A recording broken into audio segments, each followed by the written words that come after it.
6 souls in the hallway. Go. Gun smoke, cold stare, all pray. Go. Some feel like war day. Bodies on broad day. We load them, line up, one gate, one key, one king, one fake. Hell talk to me through that peephole, said only one walk out that place.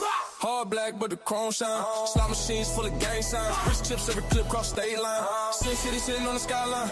Shorty got a halo on the switch too. Bible in a book bag, stick in a gym shoe. Judge in my head say stop. I continue every op face in the rear view. Who really finna bleed for their nickname? Who really tryna die for their quick fame? You a shooter in a story or a real flame. Midway turn a room up to a real name. It's a Midway massive. 16. One challenger. Who gon' ride? Who gon' vanish? Who gon' ride? Who gon' vanish? Who gon' life on the line for this curse turf? It's a Midway massive. Sin City on my passing. Who gon' risk it all for the block? They don't love back. Who gon' crawl out hell just to slide? Never come back. Never. Who gon' crawl out hell just slide? Never come back. Never. Whoa. One sold for when the shots ring. One froze up, couldn't cop things. One prayed hard, but the phone ping dropped low. Now mama only got ring. One lie. Said he built for this. Heard cries when he felt that hit. Blood drip on a dicey pitch. Life cheap when the price get fixed. I seen angels in the trap house. I seen demons in the frat house. 6 deep in the cart in the glass out. Only one of us left when it maxed out. Skirt. You love sin or you love breath. You love gang or you love rest. You love checks or you love chest. 6 souls and one left. Guess. It's the Midway massive. 16. One challenger. Who gon' ride? Who vanish? Who gon' vanish? Who vanish? Who put their life on the line for this curse turf? It's the Midway massive. Sin City on my passing. Who gon' risk it out for the block? They don't love back. Who crawl out hell just to slide? Never come back. Windows up, I can hear them all talking. Dead friends in the air when I'm walking. If I make it out, am I blessed or I'm heartless? If I die here, was I real? I'm talking. It's the Midway massive. 16. One challenge. Who gon' ride? Who gon' put their life on the line for this curse turf? It's the Midway massive. Sin City on my passing. Who gon' risk it all when the gates of the fire crack? Only one soul coming out, he ain't looking back. Oh.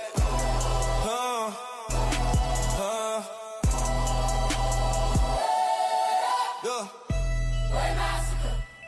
Way massacre. One challenger. Who gon' rise?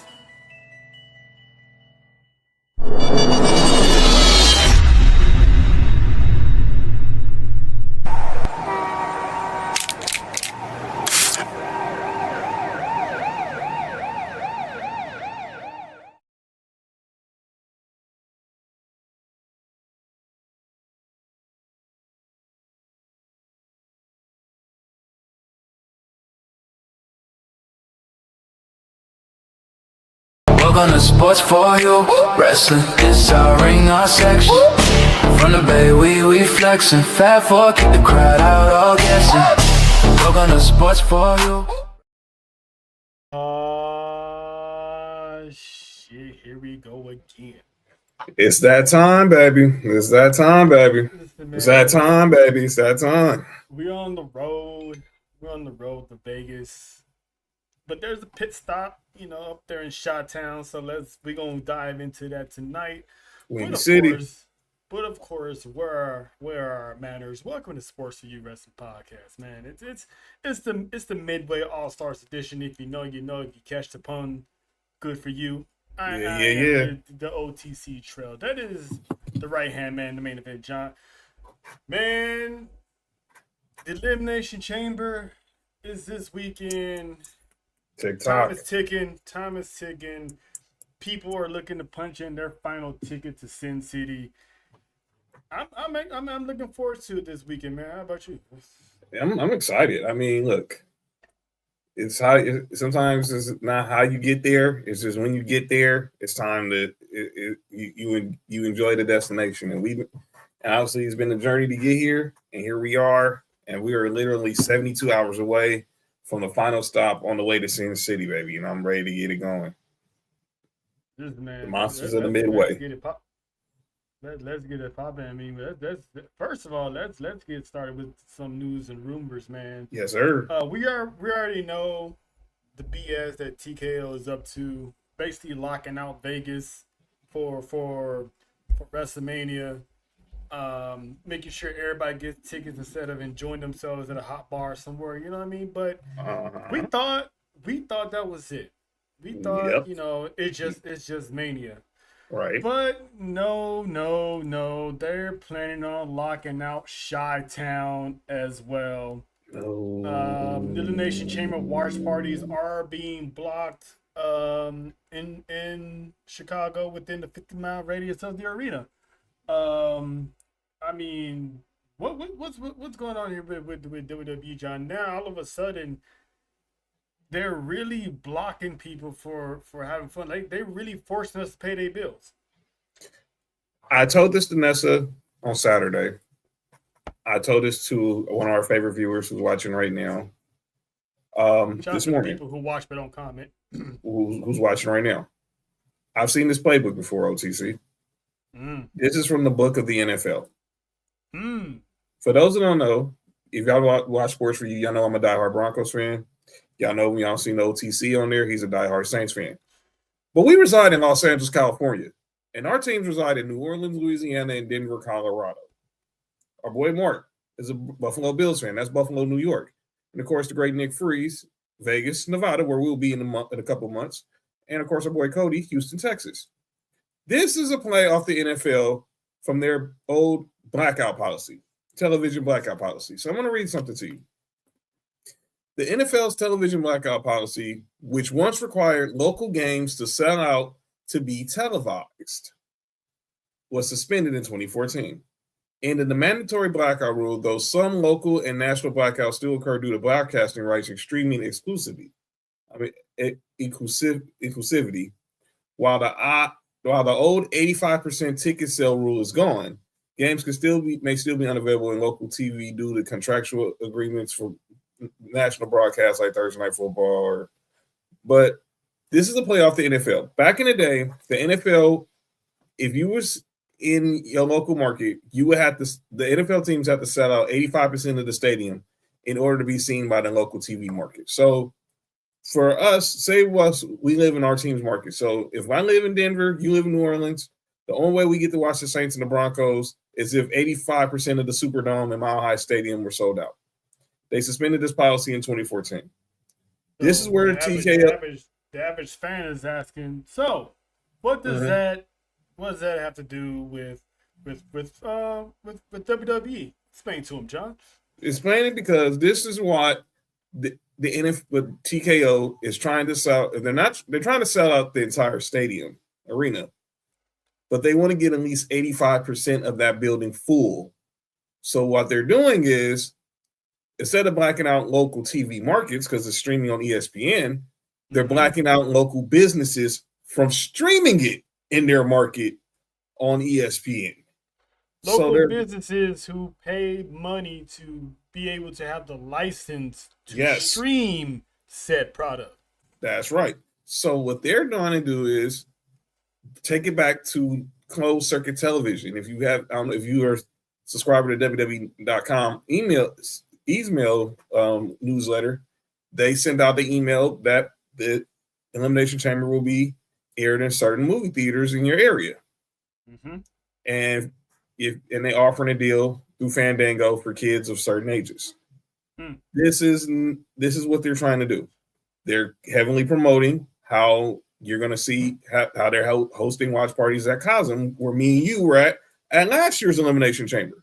But now it was, and it's more of a bigger deal now, because at each Cosm event, they have superstars there for meet and greets. Like this year in Nessa's neck of the woods, Dallas, Aleister Black and Selena Vega will be there. In our neck of the woods in LA, Rusev is going to be in the city. Oh, so Nala's going to be there. Exactly. And it helps that they actually live here too. So they're trying to they're trying to pander to their corporate sponsors and partners like Cosm, like Fandango, in order to get people to come to their product. They think that would be their way to get people to come to the United Center. This is the first PLE in the United Center in 30 years, since SummerSlam 94. Every other event they've had has been at the All-State Arena where the Blackhawks play. But now they're going to the house that MJ built. And last time I checked, I think they were like 1,500 seats still available for Saturday. Mm-hmm. I mean, I'm not a mathematician, but I guarantee that's at least 85% full. But now that's what they're doing. Now, let me ask you this. Outside of the out-of-country PLEs, is this going to be a norm now where they're blacking out PLEs in every city they go? They're going to try. This is not going to be – this might happen with us, with our friends over at Baby Bros and the Belt Collective and the WrestleManiacs. Special announcement coming. If this comes down to LA, you can plan rest assured, no, we're gonna be in the building most likely live. Yeah, for us, I mean, but I know for other people, for the general public, that's gonna suck for them. It does. And I said it. The NFL tried, they failed. TKO can keep trying. This is they're going to fail. This is going to wind up blowing up in WWE's faces if they really trying to test people's patience on this matter, man. Because this is not the way to go. It will sell itself. Mm-hmm. If people want to show up to your events, they're going to show up to your events. That's right. It's going to sell. It's going to sell itself. You know, there's going to be people who's. Listen, man, just lower the ticket prices for WrestleMania. That's all. Elimination Chamber, people are going to show up. They're going to show up for CM Punk and AJ. That's the hometown people. You ain't got to block out stuff to get it done. But, yeah, that's right. That's pretty much what's going on there. So, hopefully, eventually, there's going to be some backlash. No pun intended. But if this is going to be the norm, I am not liking how this year is going to turn out for PLEs at all. And again, people, remember the names: Ari Emanuel, Mark Shapiro. Yep. Remember the names: Ari Emanuel, Mark Shapiro. Listen, remember the faces. Remember these faces. Yep. Go ahead. Go ahead. TKO is jacking up the prices, not WWE. Just remind people of that. TKO is jacking up the prices. We're gonna keep saying it. WWE. We're gonna keep saying it. We're gonna keep saying it. Because WWE was never in debt. It's never. TKO. And we're doing. And I'm gonna talk about this Friday on Sports for You. I'm gonna have to deal with this with the Lakers. New ownership. They're high. Yeah. Picking up prices. I dealt with this with the Dodgers, but people show up. If people want to go, they're going to make a way to go. 4 million people. Me and you went to a Dodgers game last year.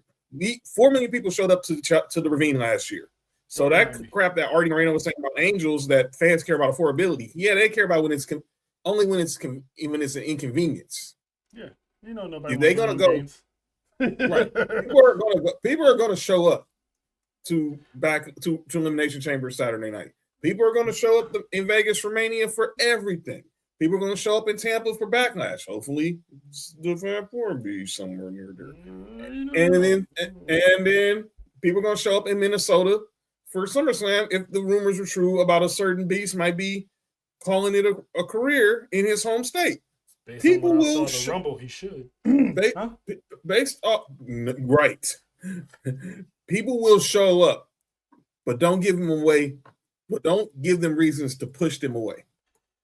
Yep. So we're going to keep the theme going because, we're on the road to WrestleMania. And one of the staples of WrestleMania weekend was NXT. The hottest, their biggest Super Bowl of their brand always resides in WrestleMania weekend.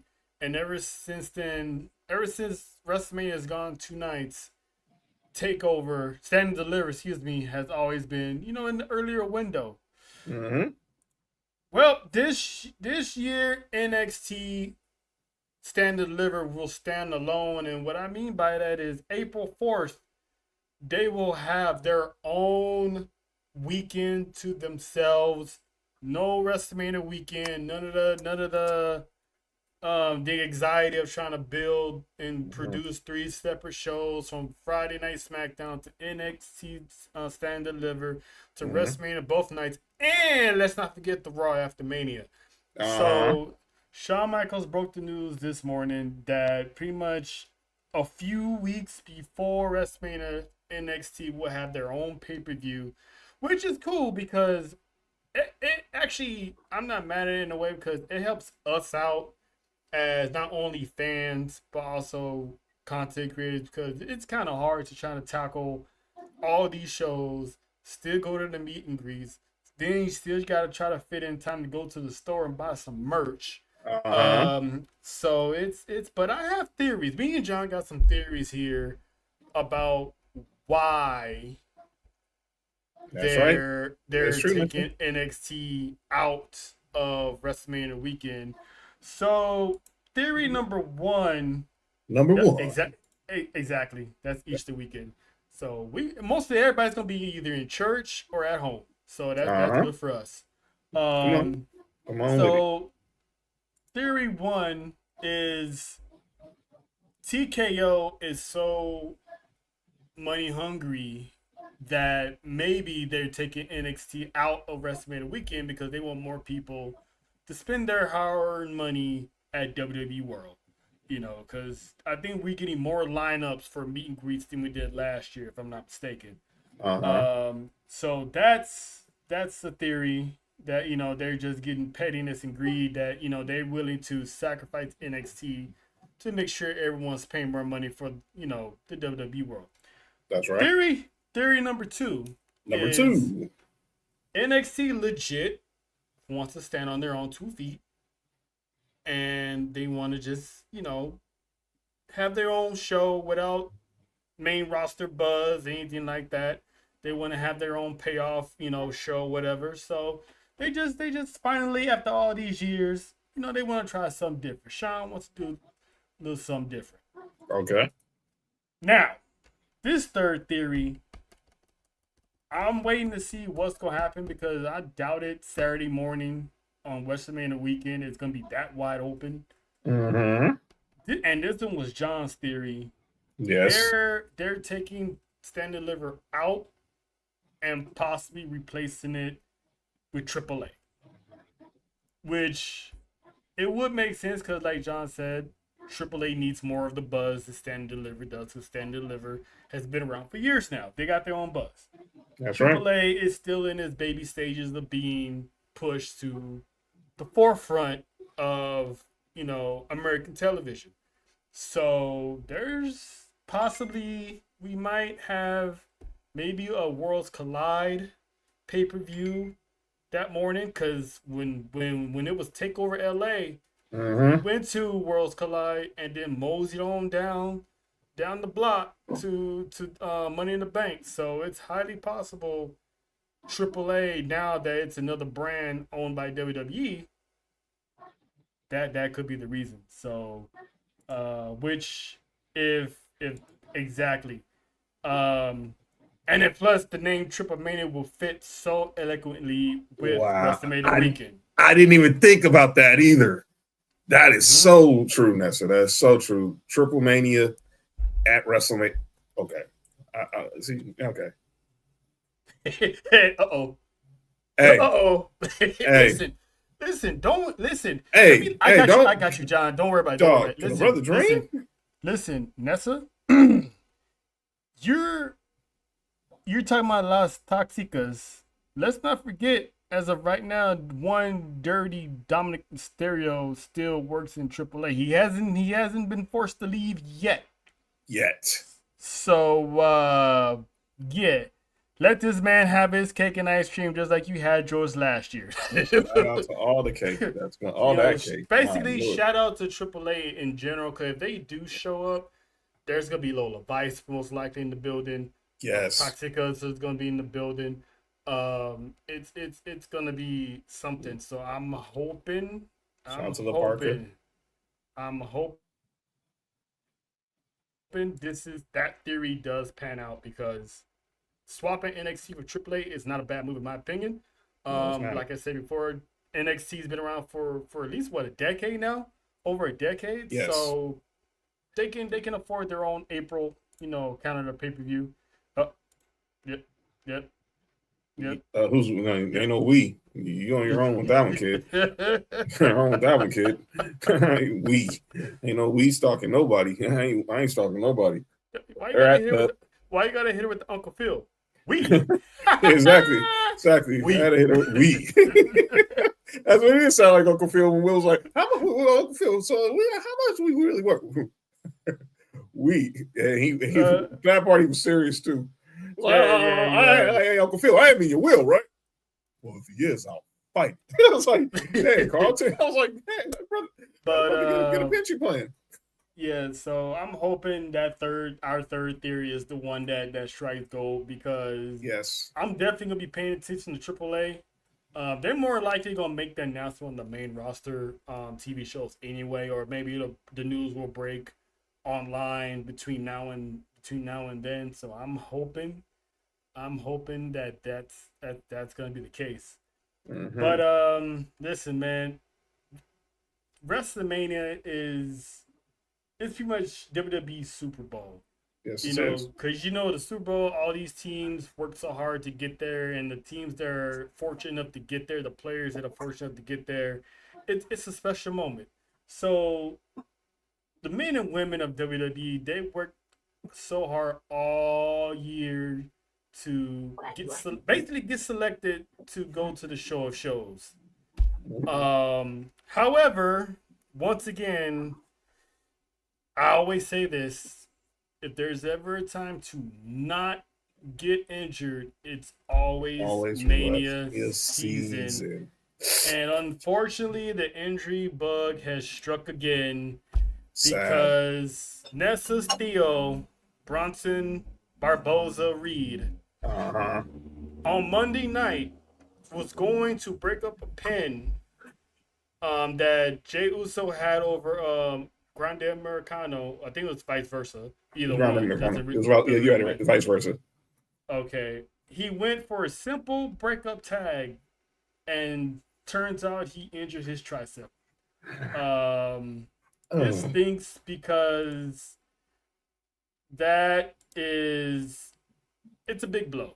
No pause indeed, but that's a big blow, because that's the third member of the Vision that's been taken out. Stinks. Seth Rollins was the first one, which forced WWE to speed up Braun Breaker's heel turn. Not heel turn, because they're all heels, but Braun Breaker's turn on Seth Rollins. So, because Braun Breaker turn on Seth Rollins wasn't supposed to happen until this year's WrestleMania, the night after a Monday Night Raw. So that's when it was supposed to happen. But they had to speed up that process. And then after that, Royal Rumble comes around, Braun Breaker gets hurt. He messes up he tore whatever he tore, and he's out. Then Braun Breaker's out. So we were like, well, who does Seth Rollins come back to? You got Bronson Reed, because Bronson Reed was also one of the guys that kicked Seth Rollins out of the Vision. Right. Now Bronson Reed's out. Stink. And the more colder part about this is we did our research. Bronson Reed was supposed to win that match and qualify for Elimination Chamber. So and they had to call an audible, and Jey Uso won that match. And I did some more research today. He was going to be on the card at WrestleMania. Well, yeah. I mean, we knew, but this basically puts the whole plan. Yes. I'm hating this for Bronson Reed, because, like Nessa said last week, said in the comments the other day, he missed WrestleMania last year because of injury. What up, Mommy Mimi? Shout out to the Mimi Morning Show earlier today. He missed WrestleMania last year because of injury, because remember, he jumped off the cage at War Games and broke his ankle. Yeah, man. And of course he would get the Mania card, because remember, John, I told you who would be the next one to go if Bronson Reed can't go. Who's gonna take his spot? And I said it should be Bronson Reed. Right. And we got our answer. It was gonna be Bronson Reed, and now he's out. and Jey Uso is now, which obviously makes better sense because they're building the Americano War, probably on AAA. Right. So this the team is cursed, man. It's something about the vision because now we just got Logan Paul and Austin Theory, which begs the question now, John. What happens to these? What's gonna happen with this guy? This guy's out of work. Oh, and wait a minute. Time out. Speaking of work, Someone someone has clocked back in to work, and the first thing I said was, you didn't think you was gonna clock back into work and just gonna smooth past Sports View Wrestling. You was gonna smooth past Fab 4 and not say hi. But back from her sabbatical, back from her much needed vacation, the queen of the island, representing the ATD, ladies and gentlemen, welcome back, Miss Wrestle. What it do? What it do? What it do? What's going on, Faith? But yeah, we're just now talking about the vision. As you can see here, obviously we all know Seth Rollins is out. Braun Breaker went out a month ago. Now Bronson Reed is out. The vision is cursed, but what I'm more concerned is, are these masked men gonna have jobs now? Because this is their whole entire job was to terrorize the division, cost them any match in every match until Seth Rollins gets back. So are they gonna really push Logan Paul and Austin Theory? Should they just get rid of the division now? Or you think Braun Breaker is gonna make a return sooner rather than later? What you think, Faith? I think Braun's coming back, but I don't think the vision's going to last too long. Especially now with Bronson Reed out. I think he's out indefinitely, correct? Yes. Yeah, torn tricep. He's gonna be gone a couple of months. Yeah. I mean, they could stretch it out to allow time for Bronson to come back, but I think where the story is headed now is that hopefully by the time we get to Mania or right after Mania, the vision is done.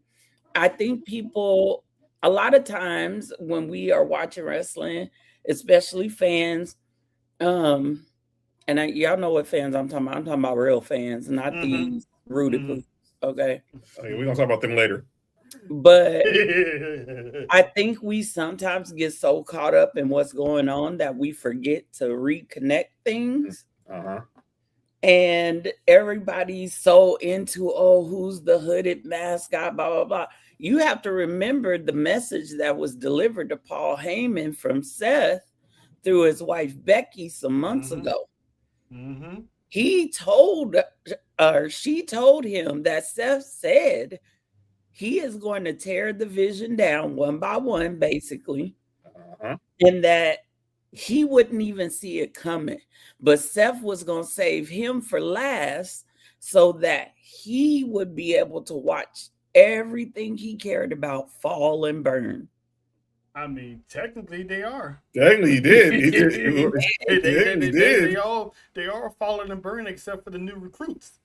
So I don't know. I mean, Seth Rollins and Logan Paul. I think Logan Paul might be busy if a certain,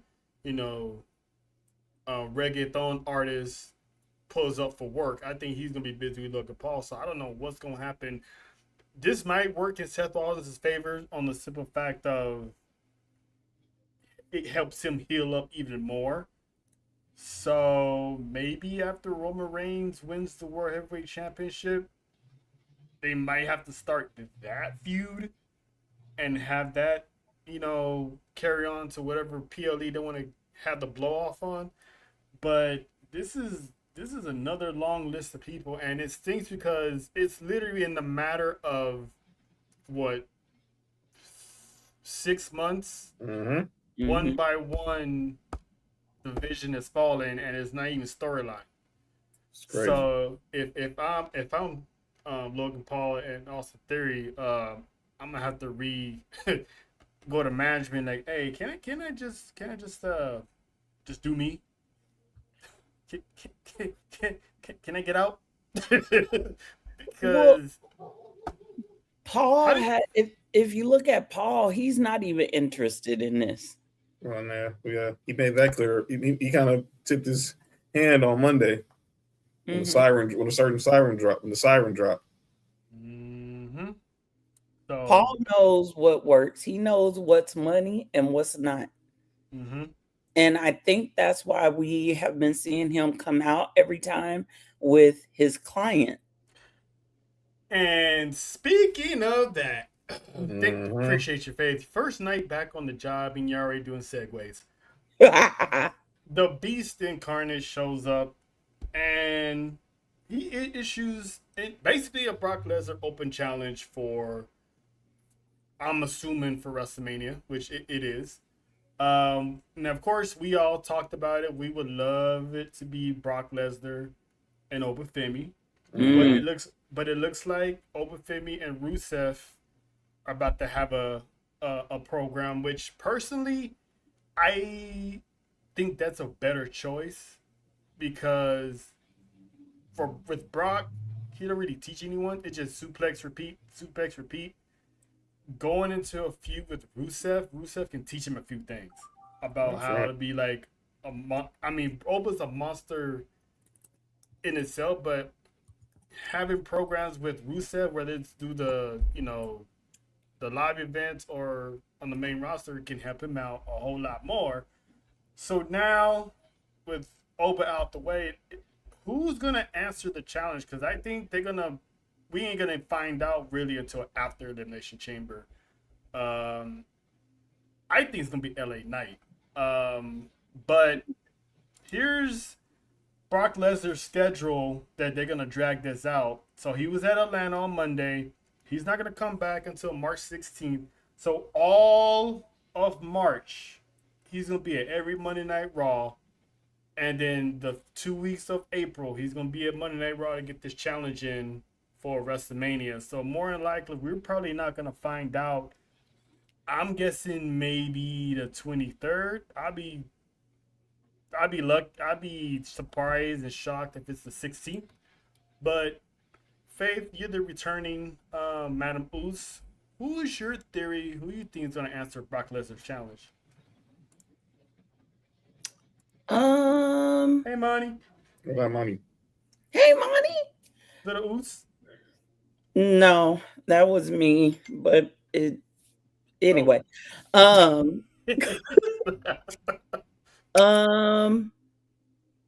wrecked my brain on Monday after Raw trying to figure it out. Who could be big enough to get in the ring at Mania with Brock? Who, either you got to be big enough or the company really believes in you to push you that way, right? Mm-hmm. Because think about who Brock has fought at Mania in the last, I don't know, 5 to 8 years, right? We know he broke the streak. Mm-hmm. Yeah. That was huge. We know that him and Roman have fought multiple times. Yeah. Mm-hmm. So you gotta be up there. And like Monty, I thought about Gunther. Mm-hmm. Gunther. To piggyback to your point, his is his last opponents. I was thinking about this the other day. I didn't know you was even gonna go there. Just go post the streak. Roman, Ambrose. Mm-hmm. I don't think he was at 33. 34 was Roman again. Mm-hmm. 39 was Seth. 36 was Drew. Obviously, 37 was the trilogy with Roman. Yep. The menu. He wasn't at 30. No. He wasn't at 37. 38 was the trilogy with Roman. 39, where me and Trell was Omos. And that was his last WrestleMania match, because obviously that's when the Sheezy hit the Feezy. I think I thought Gunther too, but I think they're gonna save Gunther because let's remember something. Where's SummerSlam this year? Minneapolis, Minnesota. It's in his hometown. And I think they would save something like Gunther versus Yep. Broccoli for, as Monty calls for Broccoli. I think they'll Broccoli. save that match for SummerSlam. That- If Yeah. it's not Oba, the only other person I can think of, because everybody else is busy. Mhm. All the other upper echelon is busy.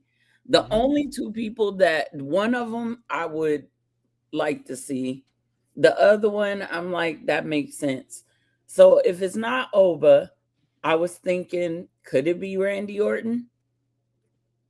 Because what is Randy gonna do at Mania? That's I'm glad you mentioned that, because That's a good question. That's a good question. now you notice how Drew always stuck his nose in everyone else's business, so you kind of figure out that it's leading to a multi-man match.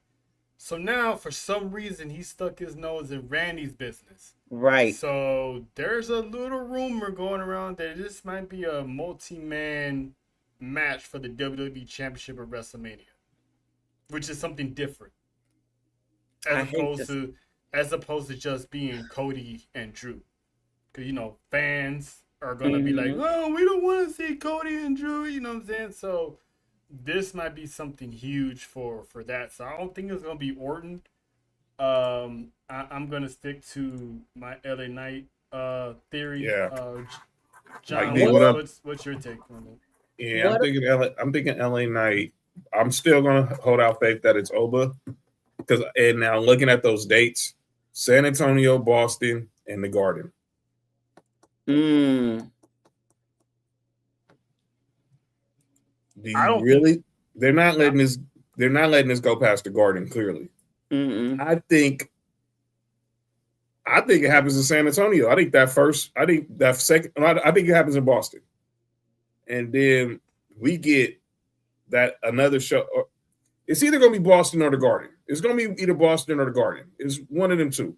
Mm-hmm. And I think it's probably going to be LA Knight and since we now know that Brock isn't going to come in there and destroy the chamber to get a spot, just to get a pod. So, and like you talked about it on Monday, this was a better way of putting Brock in the WrestleMania without it being chaotic. Just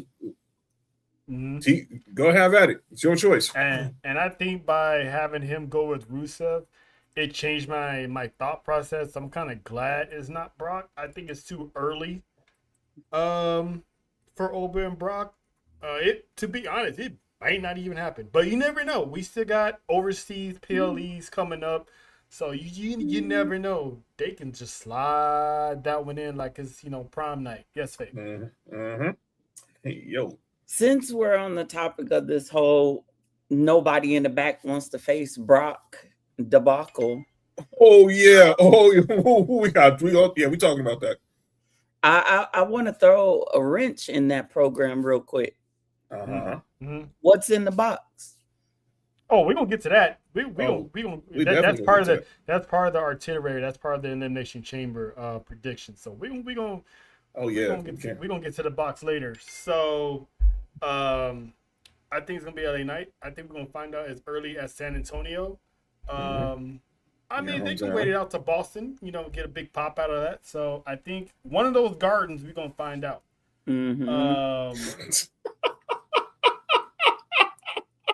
Mimi, I said the same thing. I said the same thing, Mimi. I was like, yo. Oh man. All right. Not the giggity.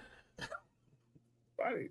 Well, I was gonna say at least we know somebody scored on prom night. Hey, we don't promote that stuff around here. But the Beast showed up, but that wasn't the only thing that was of major importance. We found out at the end of Monday Night Raw that the Hall of Fame just got phenomenal, and phenomenal AJ Styles. Yes. It's got the call. So it looks like me and John were talking about this. It looks like they're going to go with the NFL style. So the Undertaker's going to be the man. When you see the dead man come knocking, that means you get in the Hall of Fame ring. And on a side note, shame on the person that stole the British Bulldogs Hall of Fame ring. Idiot. For Jerk. real. Y'all some trash. But anyway, back to Steal this. from a dead guy. I have so many words to say about this render. Yeah, I kind of added a little bit more to it, so it's a little bit more, get rid of the wrinkles. But this man's career, over 20 plus year career from the later half of WCW, let's call it for what it is. He was kind of a nobody. Right. Career took off in TNA, became the man in TNA, went to New Japan, owned over there. Came to WWE and had a phenomenal, no pun intended, all puns intended actually, a phenomenal 10-year career. But a lot of people have raised questions on why AJ Styles got the call. So the rumor is that WWE quickly gave AJ Styles the Hall of Fame to prolong any chance of AEW booking AJ Styles for maybe a retirement match over there. I personally don't believe it, because even though AEW has expressed interest in AJ Styles for years, but AJ was very adamant, especially on the What's Your Story podcast with Stephanie McMahon, that right now it's all about his family. But he did say you just never know. So, Faith, I'm going to ask you, do you believe or have any % of belief of this rumor that WWE could be just doing this as a pettiness ploy? Because Cena isn't announced for the Hall of Fame and won't be announced for the Hall of Fame this year. But AJ Styles got it quick. Is it just WWE giving him his flowers? Or is it like a low-key ulterior motive? I can definitely see WWE being petty. They petty betties, okay? Let's be real. They are petty betties. We know when AEW got something big popping off, we know WWE is about to be petty betties about it, right? True that. So yeah, I could see them doing this, but no, AJ, no. Don't do that. Don't do that. And why you airbrush this man like this? This man kind of like a phenomenal Ken doll, don't he? A phenomenal Ken doll. Wow. Okay, I'm not even. You already knew what you was in store for, Faith. So you should have just had the tissues. Oh, you got the tissues next to your desk. So you know what I'm saying? You already know. Your eyes, the glasses might get a little foggy tonight. You already know. I'm just saying, it's the airbrush, and then his hair is like flowing in the wind. I'm just saying. Hey man, plenty of women would kill to have that hair. Yeah. Shout out Mike D. Resting. What up, Mike D? Detroit. Hey man, y'all stay warm up there, man. Listen. But 313. I have a question for y'all. There's always been the petty war between AEW and WWE, of course. Mm-hmm. Now, when WWE inducted DX, AEW was nice enough to lend us Billy Gunn. That's right. Now, who do y'all believe should induct AJ Styles into the Hall of Fame? Because he has many suitors. It could be John Cena. Mm-hmm. It could be a lot of people. Christopher Daniels. Mm-hmm. It could be Frankie Kazarian. Mm-hmm. I know where you're going. I already know where you're going. I know where you're going. Thank you. I know where you're going. I believe, in my personal humblest opinion, say it. He's not the only choice. He's not the only choice, but if you ask me, it's the right choice. Does AEW lend the services of Samoa Joe to the Hall of Fame to induct AJ Styles? They should. They should. Do it. You don't know how much good PR you would gain just doing that. Yeah, you might not want to do it, but you don't know how much good PR you will get just letting Samoa Joe pull up to Vegas to induct AJ Styles. Now we all know the rumors are out there that they want Cena to do it, but like look, I'm with you, Daniels, Joe. Clearly, Daniels is because him. Obviously, those don't know. Christopher Daniels is his kid's godfather, and he's Daniels' kid's godfather. So you can see that there. But we all know the history of AJ Styles and Samoa Joe speaks for itself. Yeah, I would not be surprised if it is John Cena because, I mean, come on. Hey, John, what are you doing on Monday? Oh, I don't know. Beat up John Cena? Right. Exactly. So, what were you going to say, Faith? I just want Samoa Joe to walk up to the podium and go, "Hey, Wendy." Like one good time. One good time. I mean, Gallows. Oh, Gallows and Anderson. True. The Good Brothers definitely be on the list. They'll be right to me. They'll be right after Cena. Yeah. Right after Cena, not Shinsuke. But I mean, let's. I understand why he's saying it. We ain't got to go into schematics of why it should be Shinsuke, but I got a question. Yeah. I just thought about something. Because why Cena? Yeah, okay. You asked a question about WWE being petty because of the whole AEW thing. You know what I could see Cena doing? Mm-hmm. Because we knew during Cena's retirement tour, AJ was already hinting he was retiring this year, and that it was going to be sooner in the year rather than later. Mm-hmm. I could see Cena turning down his inductee to allow AJ to go in. I could. I definitely can. Yeah. 100% agree. Maybe. I mean, the greatest giver of all time, letting AJ have his flowers. So that means what? Cena's getting retired in Saudi? Either Saudi or 2028. Because they're gonna do the Hall of Fame in Saudi. That's not. I know. That's what I'm saying. No, I'm not talking about Cena. Either he do it in Saudi or he waits to come back to the States. But I could see it later. I could see it happening next year in Saudi. Mm-hmm. Or if a certain boss pulls up, then does he consider pushing it back another year? If you smell what I'm cooking. And you know what? And if he goes in next year and he shows up, you already know who's inducting him.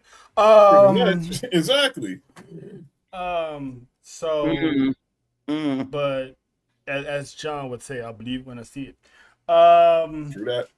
Now, get ready to believe. I know. Because it's that time and a whole lot of stuff has been pushing in motion. That's for sure. What's up, Dalton? Now, unfortunately, we always talk about the returns of the final boss, possibly, hopefully, the return of Samoa Joe for one night only do this Hall of Fame speech. But there's one return that we might get, and if you ask me, it's very hypocritical of the IWC if this happens. So we all know that there's been rumors of Saudi buying the WWE off of TKO's hand, off their hands, to pay TKO's debt, right? So now there's an actual player in the mix that could be part of this. And that is one Vincent Kennedy McMahon. Supposedly Vince let's assume all legal issues were dropped and he has nothing going on, everything, innocent, all that stuff. He's exploring the possibility of buying back WWE to TKO Holdings, being backed up by Saudi investors, which would involve taking WWE privately. So it's crazy because people are like, oh, we want Vince back. We want Vince back. But these are the same people that want Brock gone. So you want an innocent guy who's been proven innocent as of right now, unemployed, but want to bring back a guy who pretty much is the reason of this whole lawsuit and all this stuff. I mean, make it make sense, because this doesn't make any sense to me, because it's pretty much hypocritical, because they want Vince back, they ignore all the stuff he's accused of, but there's some evidence on Brock, but yet he's a womanizer, he's this, he's that, and they want him gone. John, like, what do you make of this Vince situation? Of him potentially, I mean, let's remember he was forced to sell his stock and step down because of his legal issues. So, Can the lady go first? go ahead, Faith. First off, my only problem with Brock coming back was it was Brock, and I be sick of Brock. It had nothing to do with everything else. Number two, I don't want Vince back. I don't want Vince to have his hand on this company. I know people think that Vince still has the mind sharp enough to make WWE great again. No pun intended. Oh. But Jesus Christ. I said what I said. But could he do this? Yes, but I think if people did their research, they would find out something. I think he would have a little trouble. And because of one person in particular who has, last time I checked, 51%. Oh, I would assume that'd be his daughter, if am I correct? Nope.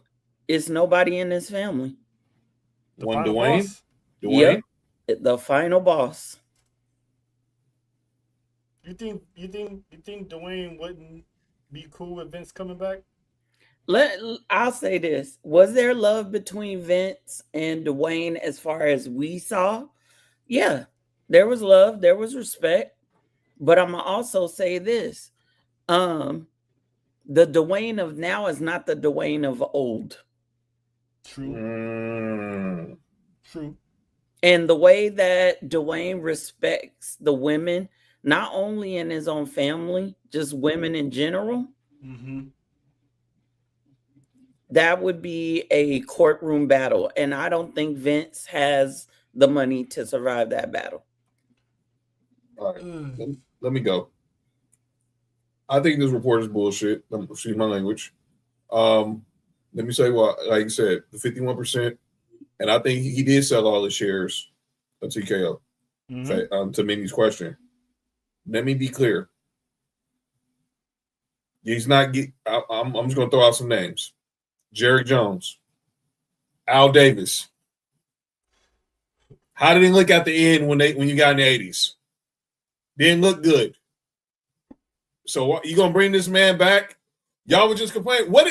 If anything should tell y'all why this should go back to what AJ Styles said on the Raw recap. What's the one quote that's been gone viral since AJ Styles' retirement? WrestleMania lost its luster. Your creation. And a lot of that was you.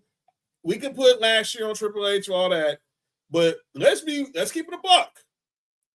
Up until you sold this to Endeavor, he was the one that was doing a lot of this creative stuff. So we're gonna bring that back. But in the Trail's point, we want to get rid of Brock and keep saying keep calling it and slander him. We're clearly right now, he's guilty until proven innocent. He's innocent until proven guilty. Excuse me. And there's been clearly no proof for TKO to keep this man out of work.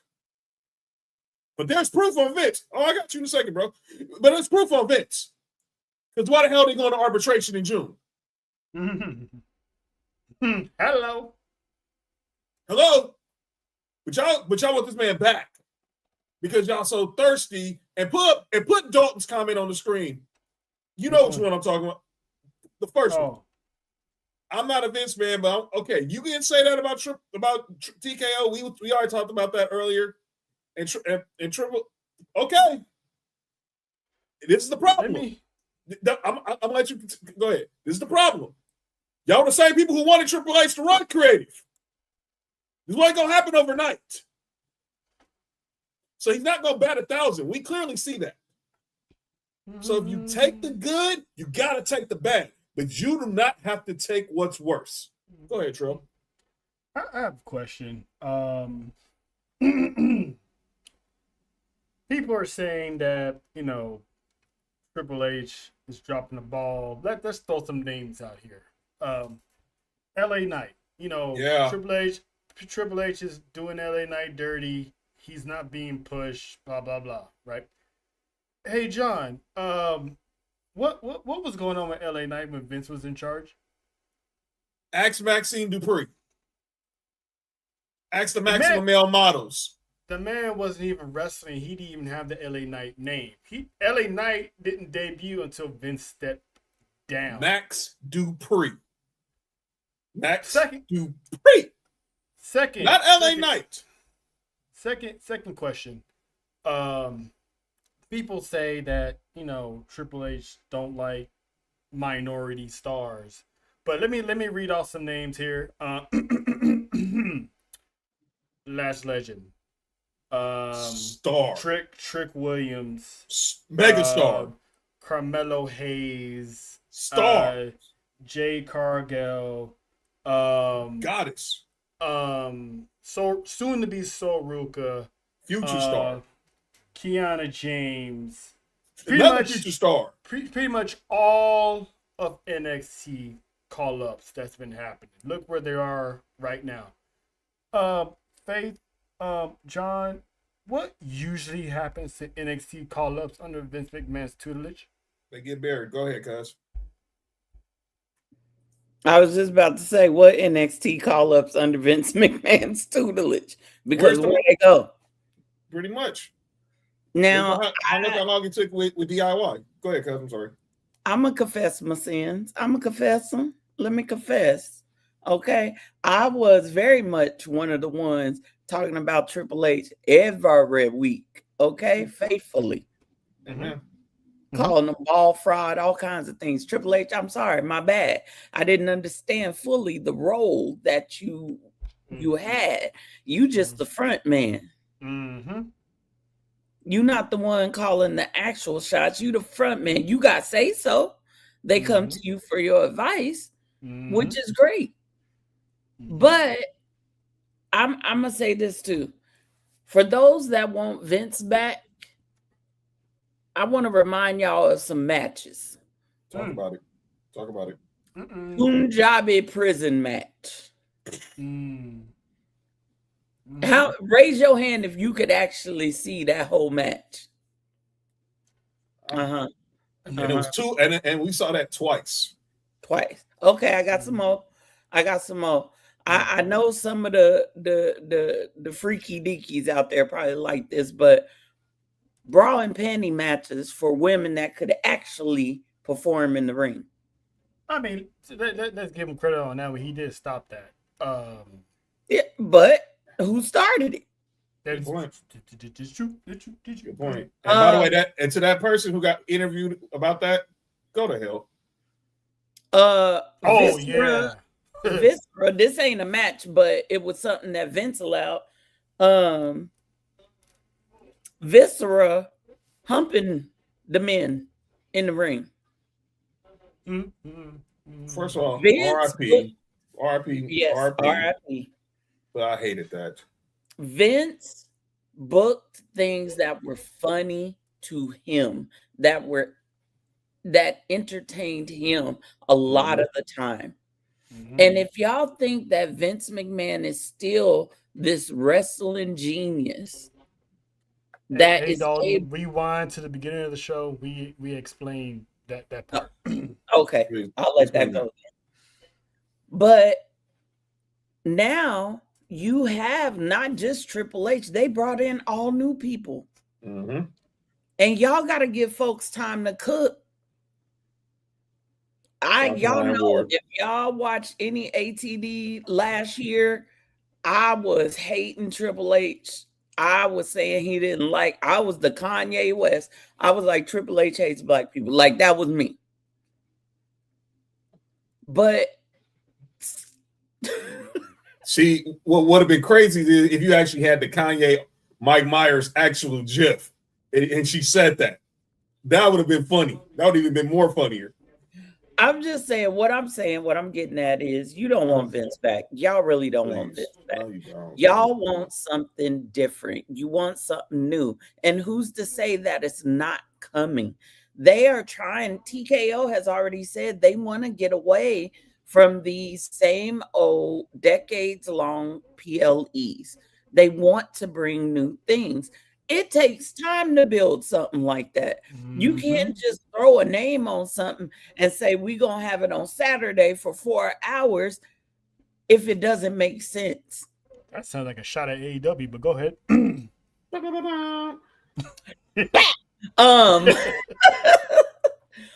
But y'all don't really want Vince because it is not going to be the Vince that you remember. No. Him driving in that car should tell y'all a lot. Let's not forget this man's probably gonna be vengeful. He is gonna be vengeful. He's y'all right. mad at Kevin Nash for saying Bojangles. Yeah, they were mad at Kevin Nash for saying Bojangles. Oh my lord. The women's division, tag team division, is cooking now. The women's division has good storylines. When's the last time they had that with Vince? Ain't that why Naomi and Sasha walked out in the first place? Okay. Glad you brought it up. I'm just saying. You know, could y'all imagine what Vince would do with someone like Lash Legend and Jay Cargill? Any stereotypical gimmick they could come up with, her name probably wouldn't even be Lash Legend. They probably call her like Keisha or something. I think Jade, he would book Jade to be, she would have been WWE Women's Champion a long time ago. It's just so much has changed since Vince, and it's like people are pushing Triple H out because their favorite stars are not getting over as quickly as they want them to get over. When Carmelo Hayes got called up, everyone was saying, they're doing Carmelo Hayes dirty. He doesn't really like black talent. He's supposed to be the number one draft pick, blah, blah, blah. Me and John were like, give this kid time to learn, because I was saying it from the beginning. When he came out, nobody popped for Carmelo. No one popped for him. They were like, oh, no, cool. And he was in Money in the Bank. He wrestled in Saudi. He was no one cared. Was one of the first. He was like what? He was an early entry in the Royal Rumble. Yeah, nobody cared. Nobody knew, and that's why he said he was delayed but not denied. Yeah, he wants people to know that. And now look at him; he gets standing ovations after his match because he puts on good matches when he had those open challenges for the United States Championship. And could be rolling into WrestleMania as United States Champion. How many people have? And And look at the names who've done that. John Cena. That's it. We was talking about Samoa Joe. I mean, Samoa Joe. We was talking about Samoa Joe when he beat Rey Mysterio. When he smashed Rey Mysterio. Pause. Squashed. I mean. Wow, he smashed Rey Mysterio. That's crazy. Ain't that kid laws on that? Yo, what's wrong with you? Yo, you good? Anyway. Wow, man. This is we're as people want to complain, we're actually in a good place right now, WWE wise. Can they tweak a few stuff here and there? Yeah, of course. Absolutely. But we are in a far, far better place than where it was in 2021. What's up, guys? And also, you have to look at the new partnerships. We all dogged, well, not all of us, but a majority of us dogged WrestlePalooza because it was trash. It was trash. It was so made me in trouble. That made me in trouble go viral. But I still stand by my statement. That honestly, it was. We still haven't seen the fruits of that. Yeah. We Right, still just- haven't right. seen all the fruits that could possibly come from the Netflix deal. We don't know what deals they have on the table. We don't know what new stories are brewing. Like, for example, with the Vision and this masked man. This could be the building of a new faction. This could be so many things, right? But it's just like when you cook it, you got to get the right ingredients together before you start making a meal. Otherwise, you're going to serve something and it's going to be trash. Just like WrestlePalooza. They didn't have all the ingredients together. They just threw some stuff together to satisfy this new deal. And they had Triple H shuffle his tail out there and say, a new era is beginning. I guarantee if they run Triple WrestlePalooza back again, it's probably going to be better than last year. I agree. And the promotion's gonna be better. It's like I got ESPN NBA on my TV right now. In the scores table, it's ESPN WWE Elimination Chamber. The promotion. Listen, I was watching that. I was watching the Royal Rumble the weekend. I had college basketball on this side. Right. I had the Laker game on this side, and then I had the Royal Rumble at the bottom. I'm like, oh, this is sweet. Yeah. And the Royal Rumble that replay on Sunday did good numbers. It did. It did real good numbers. It did. But yeah, I'm glad we talking about sports because we're gonna pivot a little bit. We're gonna pivot a little bit to Tuesday night. Oh man. Because you know, me and John, our teams reside in the SEC. You know, his team is Tennessee. You know, shout out to Raw Nation. But my squad is, you know, obviously LSU. Right. Them Bayou Bengals. And Tuesday, I'm just minding my own business, being a good person, you know, being a good guy, you know what I'm saying? Just chilling. Shout out to the Chop Up. I was on the Chop Up, you know, keep keying with the boys over there. Turn on NXT. And the NXT, the LSU's finest, and not do me fine. Jada Parker shows up. Breaching suspension, by the way, because the woman is supposed to be suspended. Yeah, suspended, yet she beating up Nikita Lyons at house shows. Listen, she asked for it. I'm glad to see her on TV, not because of, you know, she looked good, but, you know, the whole neck injury rumor that went on like last week or 2 weeks ago. I'm glad to see her out there doing her thing, giving Blake Monroe the rump shaker because she came at that thing hot, just bang. Long hair don't care too. Yeah, short hair, but I get your point. I mean that's all natural curls right there, man. I don't know what kind of product she be using, but listen, yeet. You better stop. What's wrong with you? What's wrong with you? What's wrong with you? All right, man. I see type of stuff we on tonight. Okay. Let me get to the games. Sweet games. Gave her some of that. Gave her some of that hypnotic. Can I address that comment? Yeah. Yes. About Jada. She's one of us. How can I say this? She's in that gray transition period. New Phillips. Sorry, people call me. They know that she has it. Lord Jesus. They know that she has it, but they're building her for it. That's right. That's a good example. Good wordage. Good wordage. So that's where Jada is right now. They are not going to give her everything right now. I was the one screaming, "Hey, put a title on her," right? I was like that at first, but then I came to my senses and realized what was going on.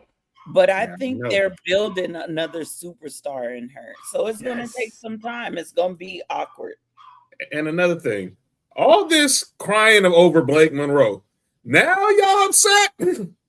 Listen, Blake Monroe herself says she is in no rush to go to the main roster. If she needs to stay down there to get herself right, she gonna stay down there to get herself right. She is in no hurry. She knows what she's doing. By the way, who did she pin in her first? Who did she pin in her first match? Was it Jada Parker? No, it wasn't Jada Parker. It was one JC Jane. She said, "Yeah." She said she was keeping the belt warm for her. Back to Jada Parker.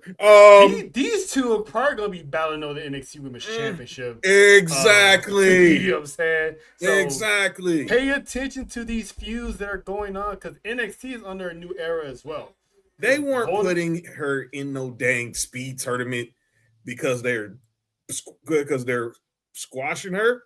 They needed to keep her busy, and they had to pay off this whole whatever botch that happened between her and Thea Hale. And the best way to do it is insert the rivalry with Jada Parker. And now the woman from Hell is going to try to come unleash on Miss Parker real soon. Listen, I'm all for it because, like me and I talked about this before, with all these call-ups happening, with Sol Ruka, I'm predicting Sol Ruka getting the call after TakeOver. I agree. Kalani Jordan, she's been kicking ass. She's probably going to be getting the call-up maybe after TakeOver as well. JC Jane, who, showed up at the Rumble, that's her pretty much audition. She might be on the way up. So there's going to leave room for, the Blake Monroes, the Jada Parkers, the Tatum Paxleys, the Izzy Danes. Now it's going to be their time to shine. And then, of course, the Evolve Women's Champion, eventually she's going to lose that title and go straight to NXT full-time. So next week. And Evolve is, listen, they're making their way. They already got new tag team champions. So shout out to, Evolve cooking right now. And yes, just to throw another name into someone, are we talking about people either going from NXT to main or coming into NXT and doing what they need to do to build there? You say all the above. I'm gonna just throw her in that mix. PJ Watson. That's all I'm gonna say. She'll be holding after next week. Evolve Succession 2. She'll be holding after next week. She's gonna be the next Evolve Women's Champion. So she's holding after next week. The pattern ladder is it's gonna happen. It's there. She's gonna be the one that ends. She'll be Kendall Gray next week, and Kendall Gray will get the call. Callie Armstrong's gonna be right behind her. Kendall Gray might be the one to beat JC Jane. Who knows? And if JC's going to main, could somebody teach her proper squats? I just need. Okay, never mind. Anyway. Some things just don't change. Okay. Welcome back, Faithy. Some things just don't change. And thank you, Shawn Michaels. Thank you for what happened with Sol Ruka and Zar. Thank you. Actually, once again, like I do the pops. Don't tell nobody. Once again, another segue, because that's exactly where I was going. My Lord. Shout out to the beast who is finally unleashed. I've been saying this since last summer. When are they going to break these two up? And Zarya picked the moment of all moments when Sol Ruka was getting her first ever NXT title shot and got blasted with a spear and got hit with two F5s. One of them on the announcer's table, and she said the coldest thing ever. She's a soul snatch that bitch. Oh, and with the KOD, with the literal KOD. I'm like, now Zarya, it's her time, and she punked JC Jane into getting an NXT title match next week. Let's be honest, Sol Ruka's getting her get back. Yes, she is. Sol's getting her get back on that. And that's going to launch a feud into probably Vengeance Day. And it might drag on to TakeOver. And that's the last we're going to see of Sol Ruka by the hands of Zarya. So now Zarya's going to be that beast that's going to be terrorizing the women's division on NXT. You need to go back and watch. It was dope last night. Oh, my God. That spot reminded me so much of something you witnessed in person, Trell. You already know where I'm going, huh? You know where I'm going, huh? Is this the Raw after WrestleMania 39? Yes, sir. Is this one Cody Raheem Rhodes? Yes, sir. You were And he there? thought he had, and he, Mhm. yeah, I was. And He he was. thought he had a friend in me and in the form You of a had a beast. friend in the beast. No, you didn't. And before the tag team match got started, Cody Rhodes got destroyed, and Roman Reigns like, you know what? Let's just get up out of here. Yep. That's Yeah. exactly Great what that talking. was. That's And- exactly what that was. And how many times have I compared Zarya to Brock Lesnar? Numerous. Yeah. See how this works? Wait a minute. Hold on now. Hold on. So Ruka, she a sister, Yes. Mhm. although she don't look like. She is. At once, if you really look at it, you kind of see it now. You see it. You can't not see it now. Yeah. But Cody Raheem. Okay. So you mean to tell me that they didn't took y'all trying to tell me that Zarya and Soul is the Cody and Brock of the women? Well, no, that moment. That moment. moment. That moment. of it. You go back to WrestleMania 39, the Raw of the WrestleMania 39 when Listen, Cody and No, Brock. I get that. We're No, not comparing. No, character I'm wise, just heck no. saying. I'm just saying. I was always comparing Brock to Zarya because she Yes. used the F5. Yes. So You would do that it too. happening was Yes, she you do. does. And when that moment happened, it just reminds us of what happened the Raw after WrestleMania 39. That's all. That's Okay. It sure did. That And is the all. way JC Jane face looked reminded me of how Roman looked. and told him and Solo, let's get the hell out of here. But she had to stay in there. Let's get out of here. We don't got no part. We don't need no part of this. Mhm. So but JC had to give her. He had to get that one little cheap shot in there and get the 1, 2, 3. Mm-hmm. Like she did some major work, which she didn't.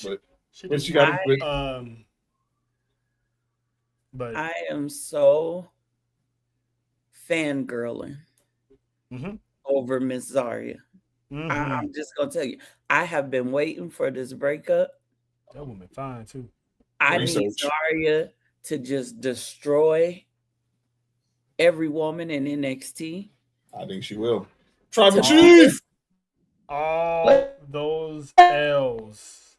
Happy All birthday. those- Happy Happy belated birthday belated once birthday. again, Devin. And hope you enjoy the shot. Hope you enjoy anything that's going on in the city this weekend, bro. Be safe. Oh yeah, him and his son definitely gonna be in the building. But all those. Go ahead, Faith. I want to see. I have so many matches in my head with Zarya that I'm hoping that we get to. Trail. Go ahead. Did you say Trail? I did. Go ahead. Continue. This dude is insane. You better eat your whole chicken to get. Never mind. Anyway,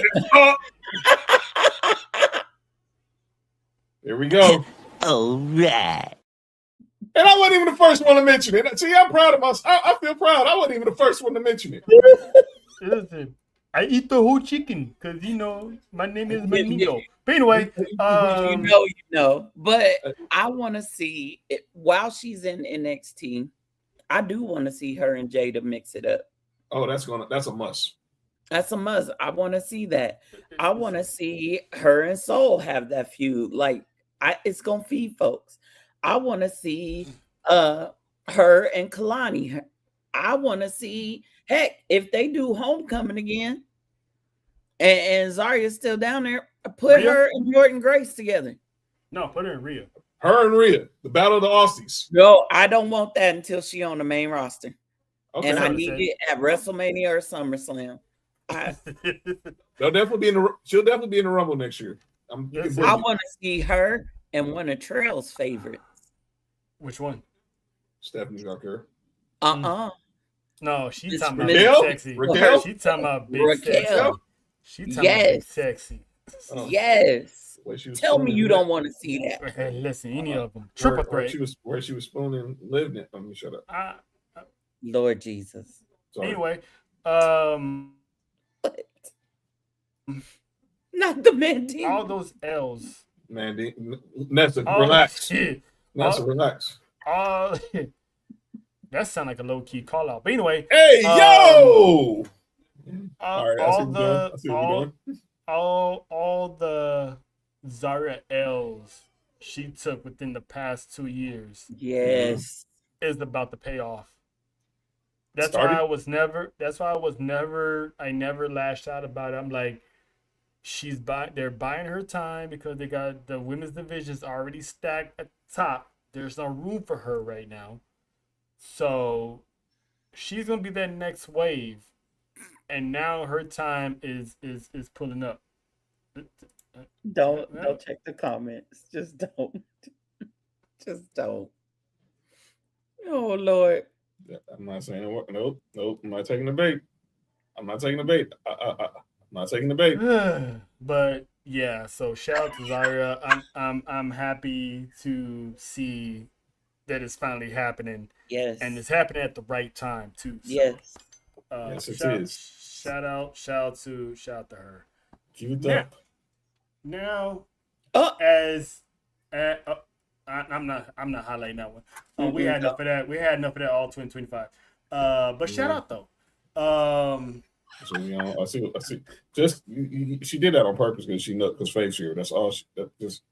I think knowing her, she would do it anyway. Probably. Now, and that's why we we do. Now it's time to get while we're here. Yes. It's time to talk about the massacre that's going to happen in Midway. And that they're in Chicago, Midway. Thank you. Yeah. Thank you. Yeah. Elimination Chamber this Sunday. Go. Saturday. Oh, excuse me. Sorry. Long week. Before we get into that special announcement, we were so successful in doing our Royal Rumble watch along a few weeks ago. We did it so nice, we got invited to do it twice.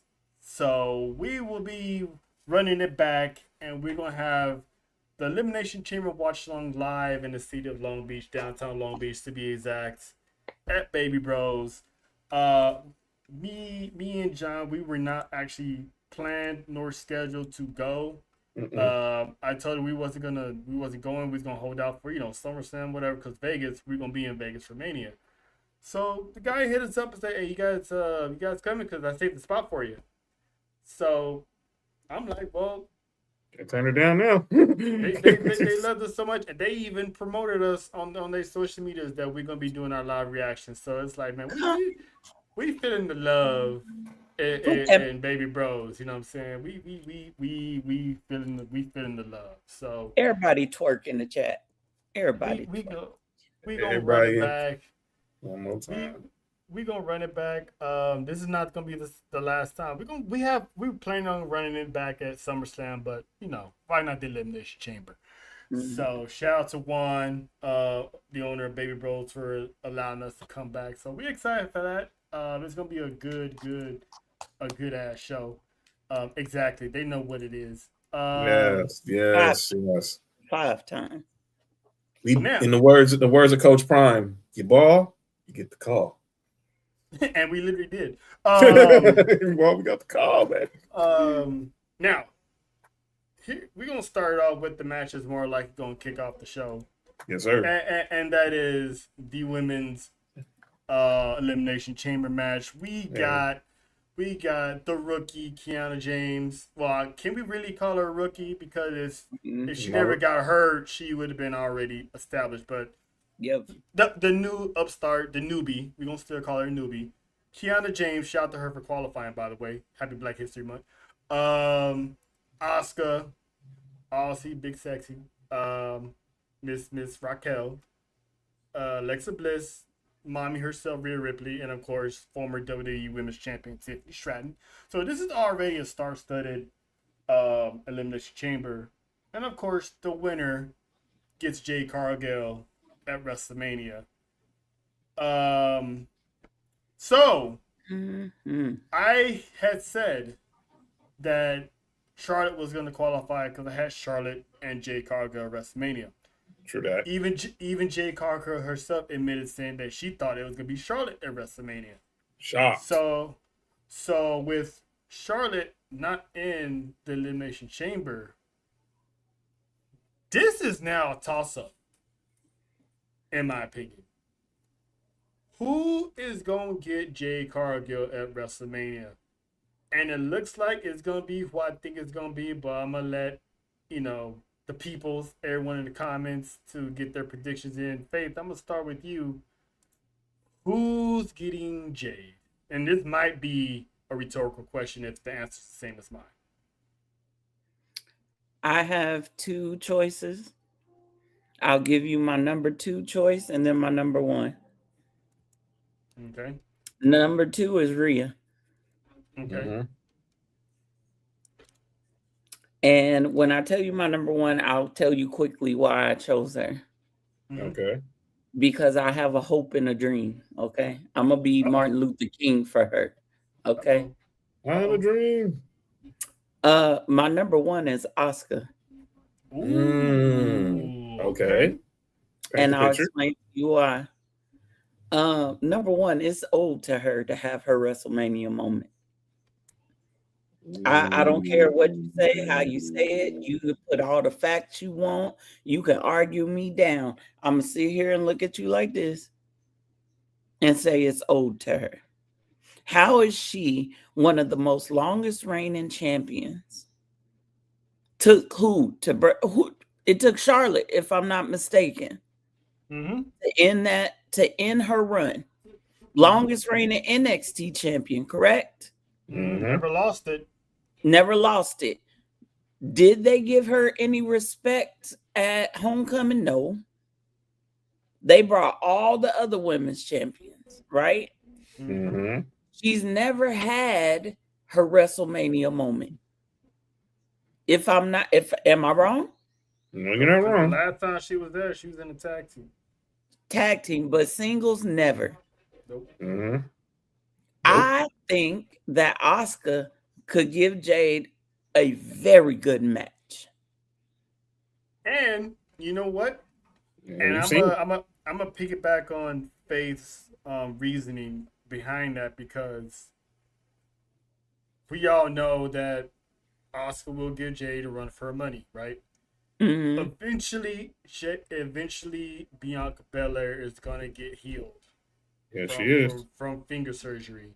Yep. And if they're gonna book Jade and Bianca, more than likely it's gonna be for the WWE Women's Championship. Yep. So if you have Rhea Ripley win this, it's hard for people to believe Jade is beating Rhea. It's not out of the realm of possibility, because they've been teasing those two for the past couple months every time they cross paths. righteous. But Rhea does look like the favorite, but I don't think it's gonna be her. Okay. If Asuka does win, Triple H likes to give people what they owe for Vince's mistakes. He likes to go back in time and rewrite the wrongs in the world. And Asuka was one of his best students coming out of NXT. Biggest wrong. Obviously, it's not gonna be Kiana, because she's gonna show up and show out. Raquel is just there because she's the powerhouse. Yep. Now they could go with Tiffy time. There's a slight possibility, because she got beaten by Jade and she never got a rematch. I'm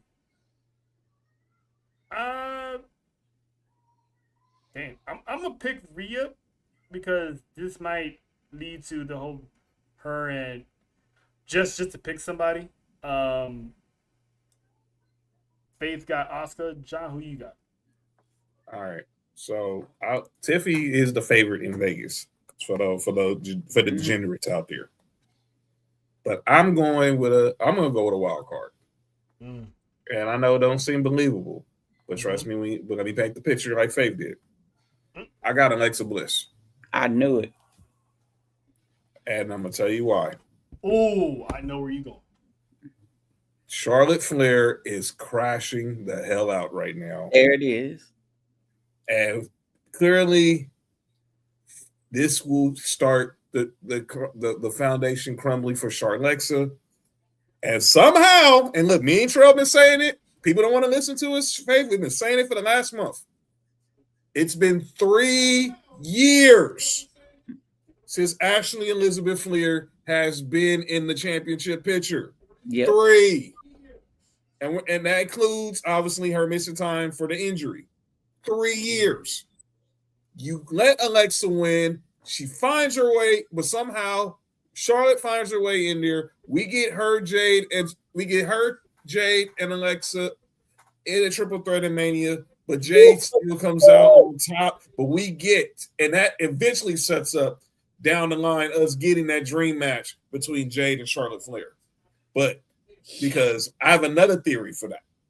Jade wins, but I think Charlotte Flair will be the queen of the ring. And this year's theme for this year's theme, King and Queen trying to get number 15. Why? Who else? Deanna, who else is trying to get their 15th championship this year? Come on. Who's else trying? Orton. There. And what has happened to Randy Orton the last 2 years? He got screwed twice at King in the Ring. So my thing about this today, when I was picking up Sophie from school, this will be the year where the two superstars who are in quest for number 15 feel that 15th quest at the biggest party of the summer. But we make a detour through the shows to get there first. I mean, I like the SummerSlam idea. However, where does Bianca Belair fit in all of this stuff? Where does Bianca fit in there? Because if she's healed up, I'm looking at Jade and Bianca at SummerSlam. If Bianca gets into the King in the Ring tournament, I'll compromise. If Bianca's healed, she wins. But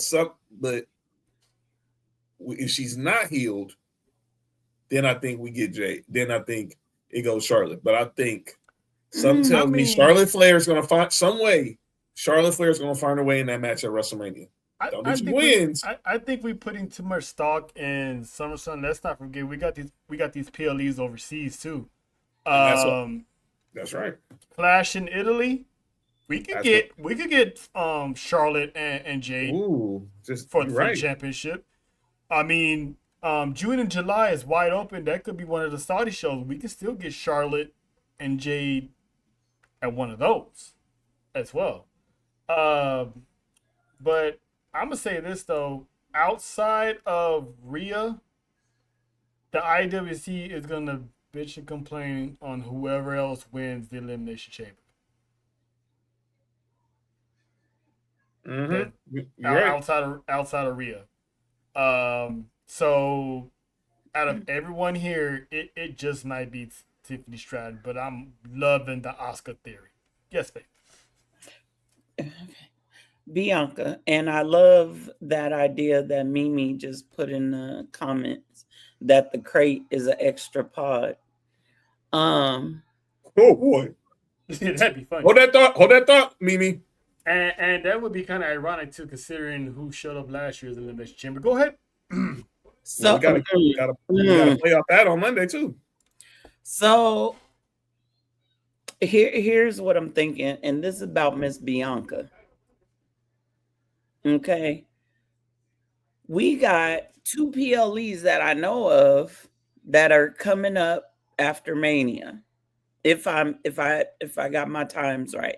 Backlash. Trail already said Clash in Italy. Yeah, Backlash in Tampa. That's the one. What if we somehow, because they've done it before, where they will throw a championship match in there without any build because it don't need a build. What if Backlash, we get Bianca versus Jade? It's not out the realm. It's definitely not out the realm. They're in Florida. Bianca stays in Florida. So, and if they build Jade to be a dominant champion finally, she's gonna run through the challengers, which still could set up either Charlotte and Bianca to win Queen of the Ring, and one of them's getting a rematch at SummerSlam, and that's where you have Jade lose that championship. Okay, I know I may be dreaming, but I'm gonna throw this in there and just see. I just want to see. I'm gonna put this out there. let's stick with the backlash theory with Jade and Bianca, right? All right.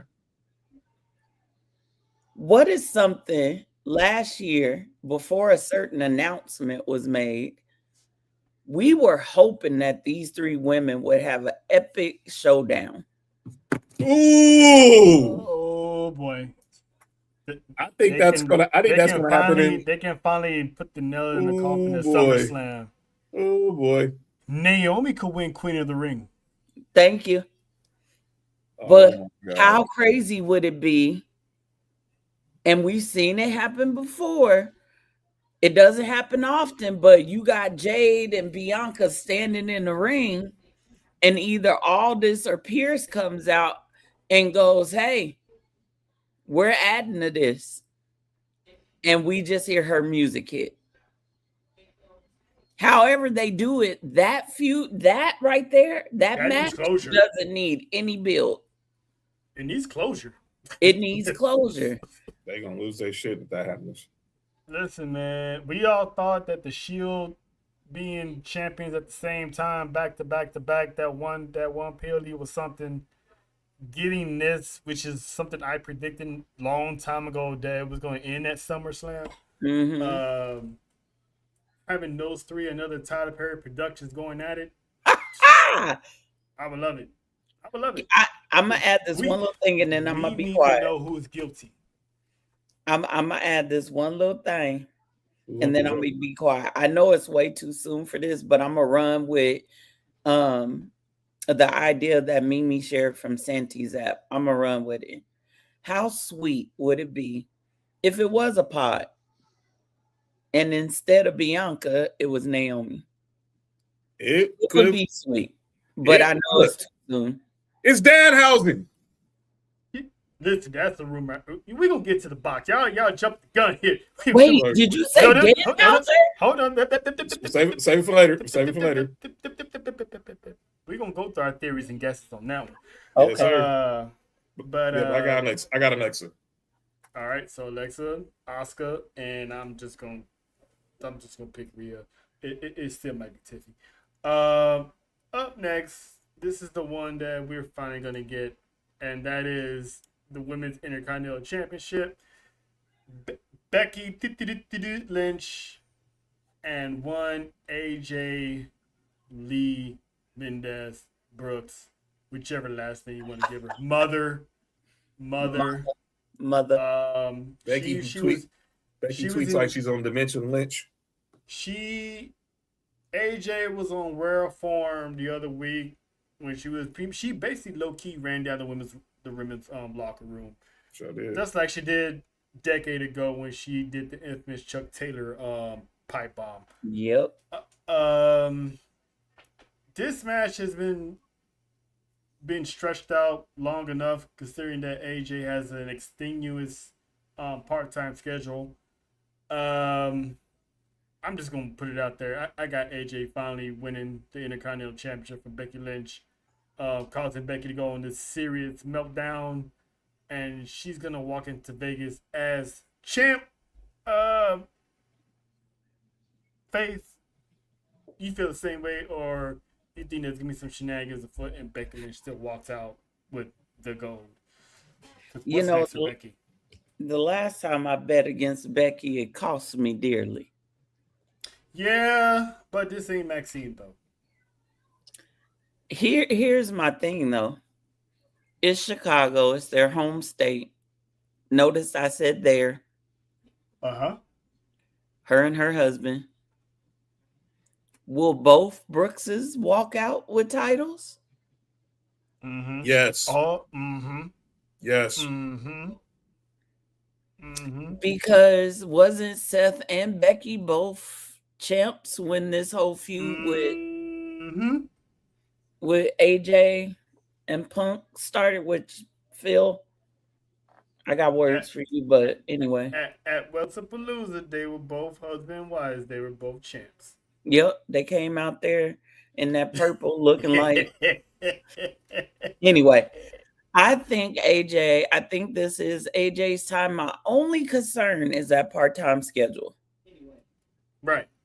Now. And I think that if she gets it, that if she is not going to give chances to women like Becky did when she got the NXT women's title, right? I think she should drop it to Natty. Just saying. Here's what I think is going to happen. She's going to win at the Elimination Chamber and she's going to lose it at WrestleMania. To who? I don't know. Okay. There's so many people that can challenge her between now and then. Well, after Elimination Chamber, we still got all of the rest of March and then parts of April. Whoever challenges her really technically does really need a full build, because I'm thinking Roxanne, they should throw her name in that hat. Or her Bailey should throw her name in that hat. Like you said, the low key legend Natty, she should throw her name in that hat, and that way she could run that mid card division and just start racking up bodies right as they go. Lyra, she's going on through a character development at the moment, so she might be the one coming in and getting it. I don't see AJ holding it that long after she wins. I think both Brooks is gonna walk into Vegas as champ, and they both gonna walk out empty-handed. Oh, I didn't. Whoa! What? The last part. Okay, you saying walk out of Mania empty-handed? Yeah. Okay. Oh, I did not expect to hear that from y'all. Well. Oh, I'm more realistic. I kind of try to. What you thought I said? I don't know why I thought you said Elimination Chamber, but I was like, I know you, and knowing you said Mania, and I don't know why I thought I heard Elimination Chamber. Now, John, I said this multiple times when I bring up the name Io and Rhea. You never know. There could be an unexpected title change between Saturday and Mania. That's right. Do I see Finn winning? No. Because I think a certain machismo with the porn stash is going to either go screw it up, or he's going to poke fun at Finn for losing, and that's going to set up him and Dominic, because I don't see Dominic losing to Penta. So they're going to have that WrestleMania moment there. I don't see Phil losing in Chicago. Now Mania, that's a different story. I think both Brookses will walk out empty-handed. Because listen, just like John was saying that it's been 3 years. Charlotte Flair was out of the title picture. It's been just about the same amount of time that Tribal Chief has had to go. So don't get me started. He's back to save WWE, and we need him to be the World Heavyweight Champion so we can go ahead and crown Braun Breaker later on down the road. But that's just me. That's just me. So we all pretty much agree that AJ Lee is walking out Women's Intercontinental Champion. So, and speaking of AJ Lee, we might as well just go straight to it. Her husband, Uncle Phil. These renders are cracking me up. Listen, I added a little extra resolution, so you gotta help them out. You know what I'm saying? Gotta make them look good. They look good. So Uncle Phil, gonna be battling for the World Heavyweight Championship. Faith, your thoughts on this match? I'm excited for this match, actually.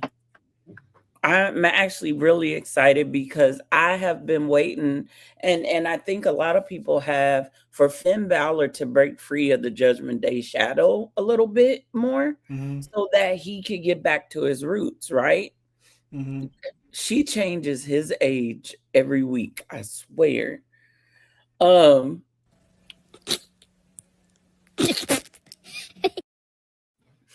But I do think Phil retains. He has to. We got to have that epic battle of him and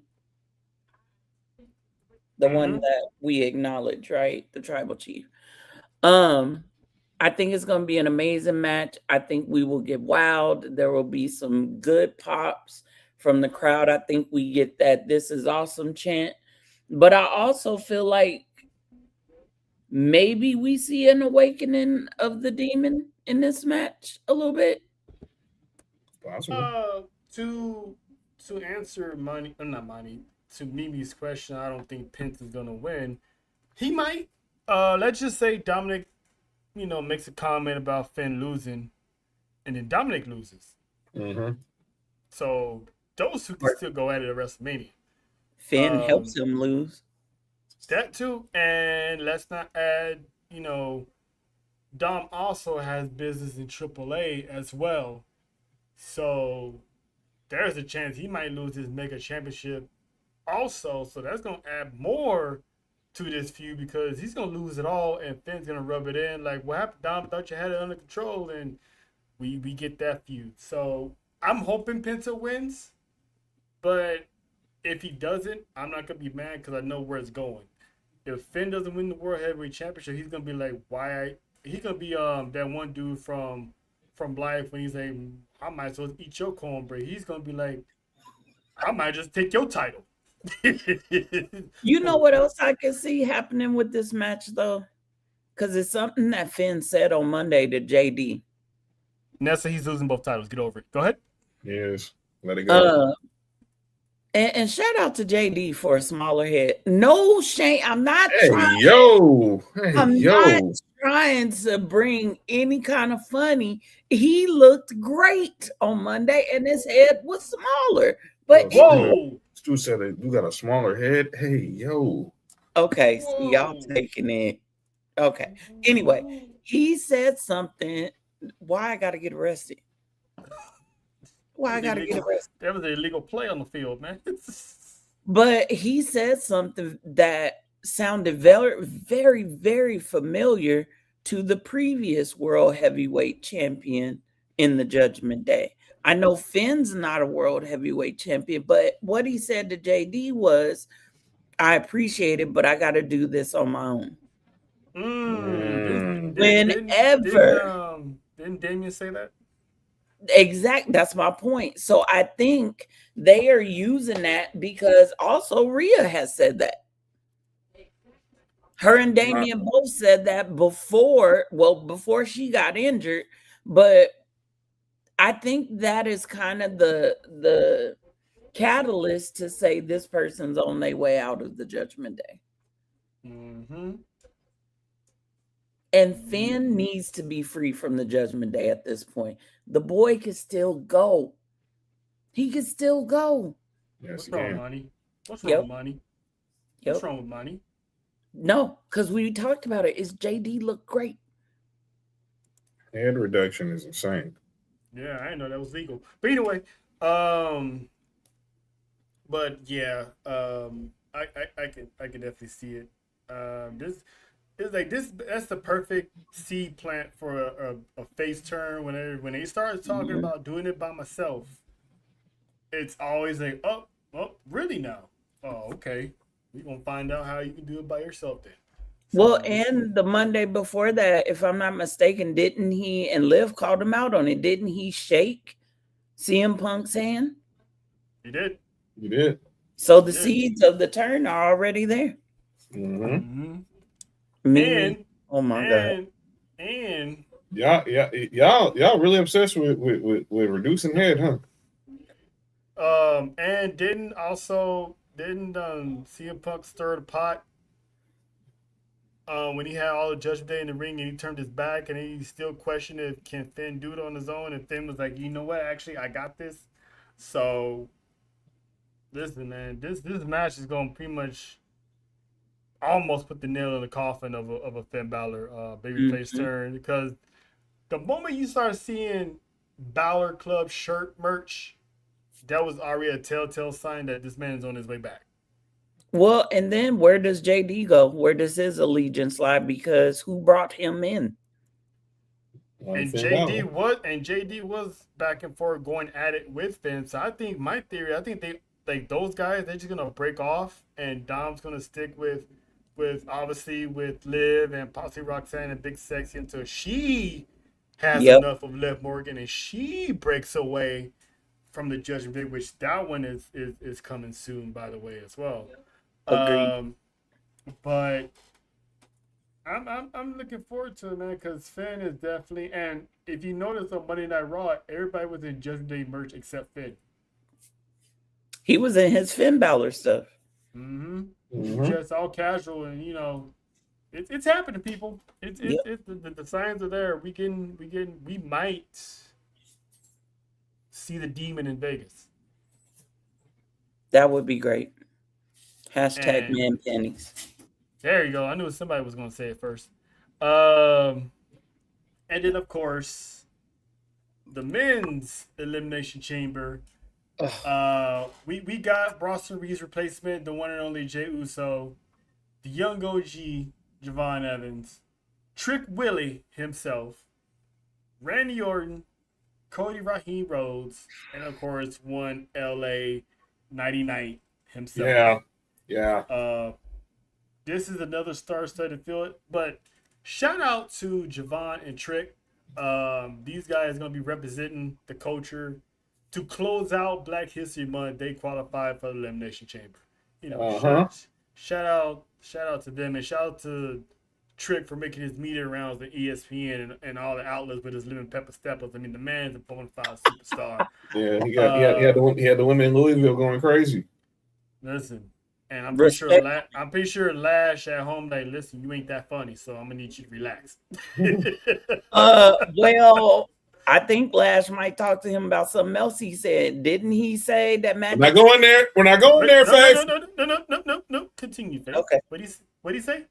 Didn't he say that Magic City had the best wings? I mean, they low key do. They low key. But how you know, Trick? Well, How you know? I thought she was talking about the other. I thought you were talking about the other egregious thing you said. Thank you. Okay. No. I mean, you can still go to Magic City for the wings, man. Bro, please. I wasn't talking about the wings. I was talking about remember he said he had that special promotion that he said he had that he advertised that one night on SmackDown. Oh, Willie Worldwide? Yeah. Nah. That's what I thought Faith was talking about. We all said she's probably running that joint. She's probably running that website. Taking everybody, taking all these hoes' money. She's looking at Frick. Ooh, this match. But Faith, who you got? I mean, obviously, he's more likely probably gonna be. I'm gonna say my prediction last. Go ahead, Faith. Who do you want to win, or who you think they gonna win, or who you think should win? First off, 5 of the men in here drive me wild. I'm gonna just say that right off the bat. Okay. Right off the bat. Gee, I wonder who the one that doesn't. Probably LA Knight. No. LA Knight's in the 5. He in the 5. Okay? T-Mobile 5 is back. Okay, there's many ways I could go with this, but I'm just going with logic, and because I keep my ear to the street, but I would like, and some people might get me, and JoJo, if you watch this later, I love you, don't come for me. I would like for LA Knight to win. Okay. Who I believe is going to win. That thing in the middle at the bottom. Pause. Black on black crime is insane. He ain't black. Stop it. Stop it. It's driving me crazy. Stop it. Blame the IWC because they crowned this man Raheem. So look, it wasn't him. Ain't no black in him, but he done been in some black. We'll just leave it like that.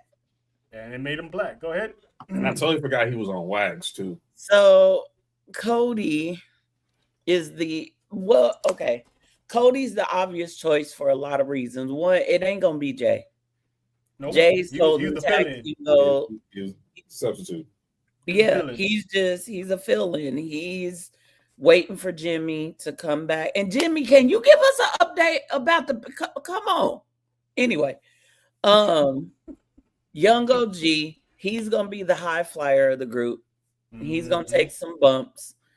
Lemon Pepper Stepper, I'm gonna call him the powerhouse in this one. Yeah, he's a secondary powerhouse. He's a secondary. Because obviously the real one fortunately got injured.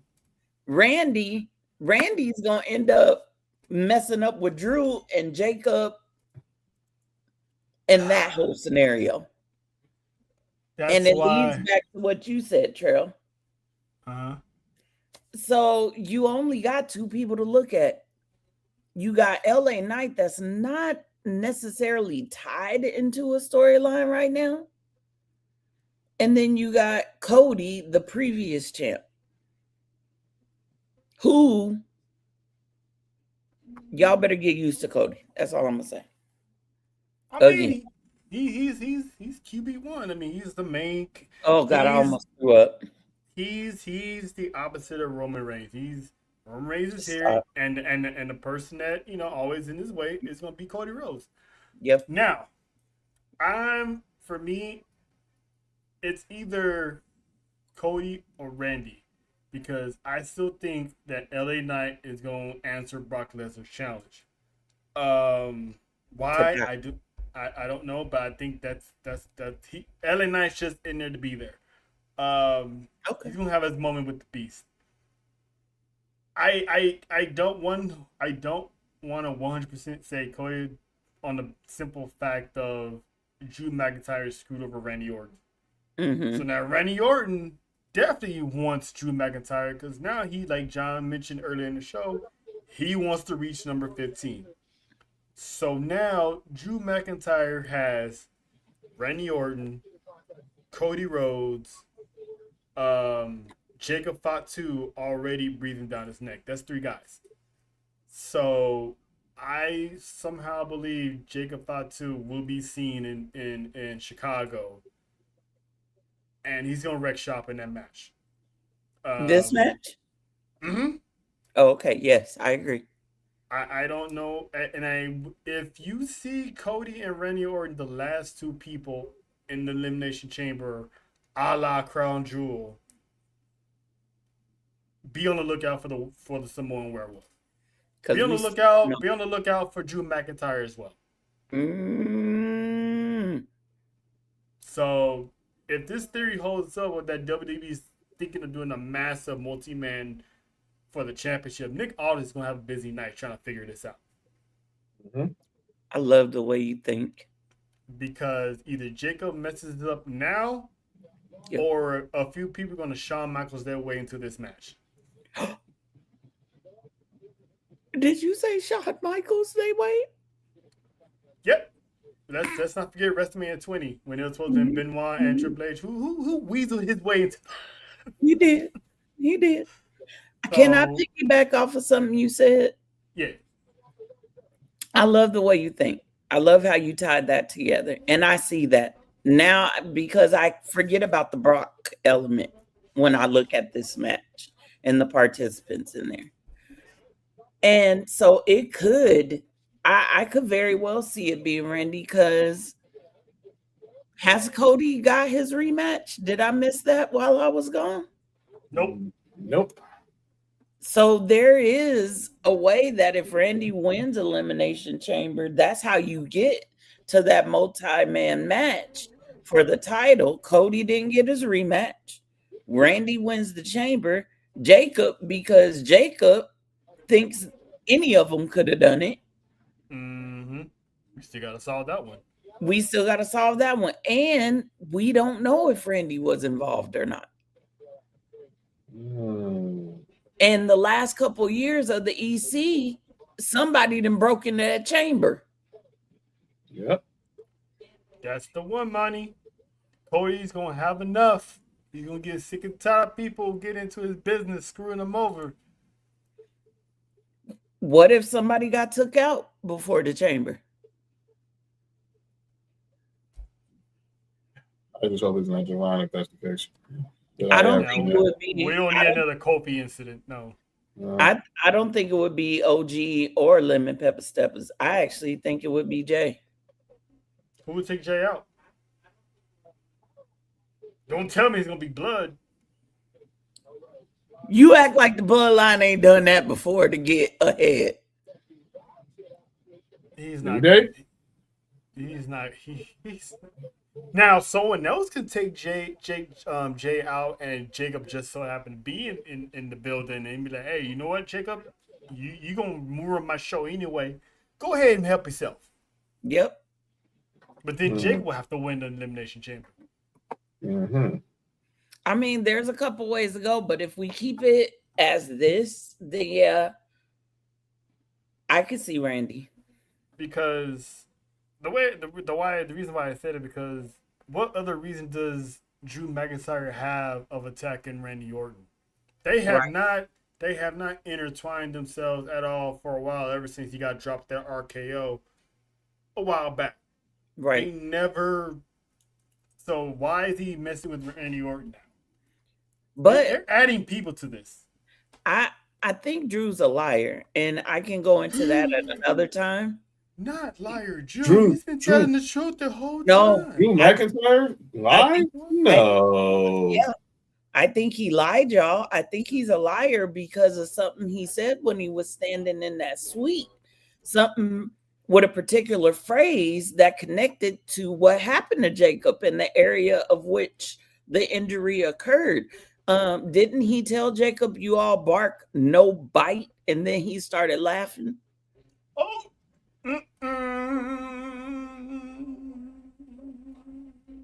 Y'all wanted Drew McIntyre to be a silent assassin to take out the bloodline. What if he's the silent assassin taking out his opponents? Just saying.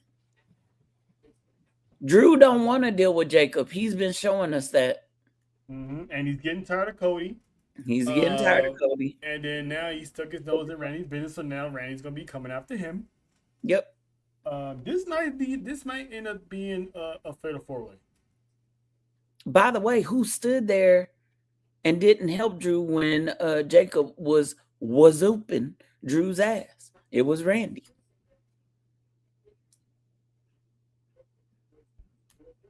This is gonna be a fatal 4-way, y'all. Mm-hmm. And it's gonna be good. And if it's a fatal 4-way, I tell you right now, Simone Werewolf better walk out of Vegas WWE champ. Imagine that man show up with a shiesty and championship around his neck. Wait a minute, all red, dressed in all red. Listen, with a shiesty. Come on. And I ain't talking about the regular shiesty either. Probably the one that looks like a burlap sack. A goon. Come on with it. You already know if he does do that, who's gonna be the first one knocking at his door? Hello. Somebody that I think is about to get kicked up out of what he think is his family tree. Oh boy. And he's been doing some good work too. Yeah, he has. I'm so proud of him. And he looked good. Okay. There, look at that. Look at that. God bless your wife, sir. All of them black. But anyway. Thank you. Yes. Yes. Irony. No, it ain't. They know. They know what's up. Now let's get to the main thing about Elimination Chamber. It's crazy. What the hell is coming out of that box? Now, Faith, we can Faith and John, we can start talking about it now. So there was a rumor John alluded to it earlier. There was a rumor going around. Now let's take the youngest back in the day for a little history lesson. Long, as Burt Mac would say, long time ago. WWE, throughout their TV show, had this egg just in the background. Didn't know what it was. Everybody was like, "What's in the egg?" I mean, it was a duh when it cracked open. It was the gobbledygook. Cool. Yeah. Now, we all know Triple H is good at rewriting history. Major parts of history. What if Nick Aldis Adam Pearce. They're going at it with each other over this box. You keep sitting to my show, you deal with it. You keep sitting to my show, you deal with it. All right, we both open it. They open the crate and you get that face popping out of the crate. It's going to be hilarious because it's going to piss a lot of people off that it's going to be Dan. It might be Dan House. I think, oh, okay, well. And if I'm not mistaken, Dan House's contract with AEW is up already. So take that for what you will. John, I'm going to start with you. I'm going to have Faye go last. Who or what you think is in that box? Mr. Iguana and a nice size Ieska. I'm just kidding. Nah. Sex doll. Lola's not complaining. And neither was Lataxica. Neither was Maedra.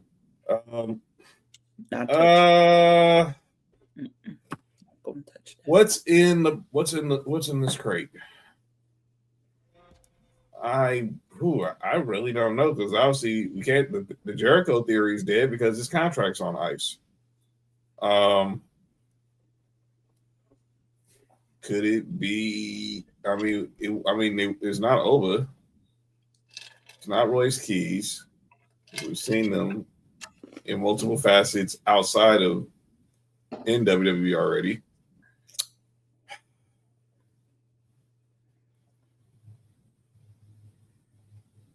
I don't know. I mean, I'm gonna just throw something wild, and I'm just throw something wild out there. And I know I'm wrong as two left shoes because I really don't know.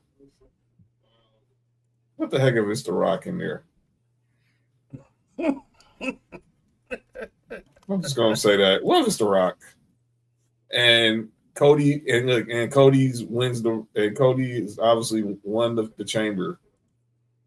And his time, and he comes back to tell him to go F himself.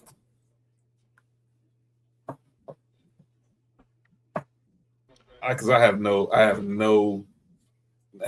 clue, no real thought besides it being Danhausen. It'd be a joke because obviously he's the odd in Vegas because this would be something he would do. But what if it's The Rock just coming back to get another lick in on Cody and tell him this time, now you go F yourself? I think Dwayne would just come out. Yeah, he would. That's why I'm just trying to find something so I don't go blank on this answer on this segment. It's him. It could be him. Because we haven't heard any recent rumors about any new signees, any major signings. Obviously going into Mania, here's another crazy idea. What if it's Seth? I mean, let's just say if it was, what's the point of it now? Good point. I don't know. I just don't know. Because obviously injuries and stuff, I just don't know, man.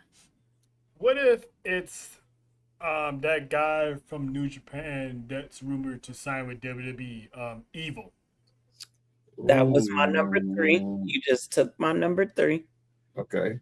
That would have been crazy. Evil. I mean, who will he be unleashed on if that's him in that box? It'll be a squash. It could be Apollo Crews. I don't know. But they got to open this up. Why you got to put the brother on the chopping block? It's got to be. They're gonna open it Saturday. Faith, who you think? What was your other theories outside of Evil? Okay, you took Evil. Sometimes you need a friend. You got a friend in me. And what's another name for a friend? A buddy. No way. Buddy Matthews.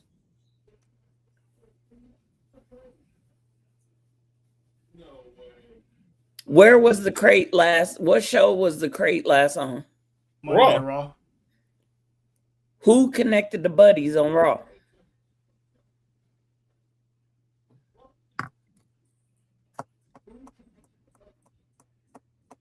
Rhea Ripley. Okay.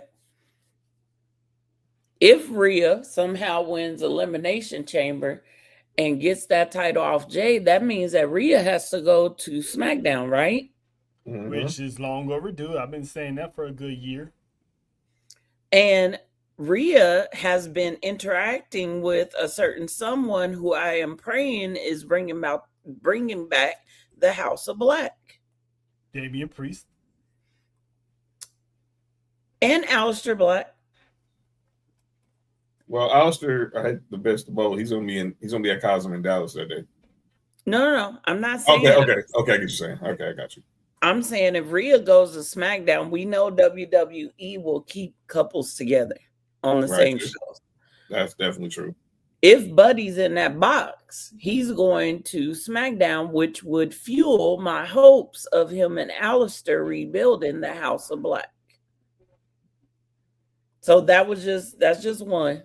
Okay. You took Evil. This one's far-fetched, but what if it's a young man by the name of Isaiah Fatu? That would be insane. And if y'all don't know who I'm talking about Zilla. Mm-hmm. My last thing is, it is the same size as a pod. Oh, boy. And what if it's a wrestler that we haven't thought about in a while that's been on injury? I mean, Bianca, obviously. Is she on her own? Is it a he or a she? It could be either. Well, if you're going she, the she would be Bianca. Or Naomi. If Naomi wasn't. I mean, we don't know. I would say that if the crate is somewhere ringside. That's the question. Where is it going to be? Hold on. I just realized something. Is this an exact picture of the crate? Mm-hmm. Yeah. You didn't doctor this up at all. No, this is what it looks I like. mean, it has extra color or whatever, the resolution, but that's the actual crate. With the actual wording. Yeah, it said do not open until Look at the date. Yeah, Saturday, dude. Look at the year of the date. 2025. What year are we in? We're in 2026. What happened on February 28th, 2025 in the wrestling world? No, I'm asking, can somebody Google it? Can somebody find out? Let's see. Because why put the wrong date? Hold on. I didn't even catch that until I was staring at it. WWE 28, 25. Okay, that's Photoshop. The crate actually is for tomorrow, for Saturday. Okay. That's why I'm asking. Yeah, I'm because like, February 28th last year was SmackDown. Jacob was qualifying for the United States Championship. Oh, you know what else happened on that date in 2025? Let's see. Cody was champ. Oh my God. The Rock enticed Cody to accept his offer at Elimination Chamber. If The Rock comes out that box, I'm turning my TV off for so many. Look, I was just saying it to be sarcastic, but damn, I wasn't serious because I really don't know what the hell's in that thing. Yeah, they do have a rivalry, but I think to Faye's point is if she joins the House of Black, that doesn't mean Rhea's joining the House of Black. It's just a simple fact of Buddy is coming back to reunite, so they're just going to be on the same show so they can travel together. Right. And that gives Buddy a way to connect with the House of Black.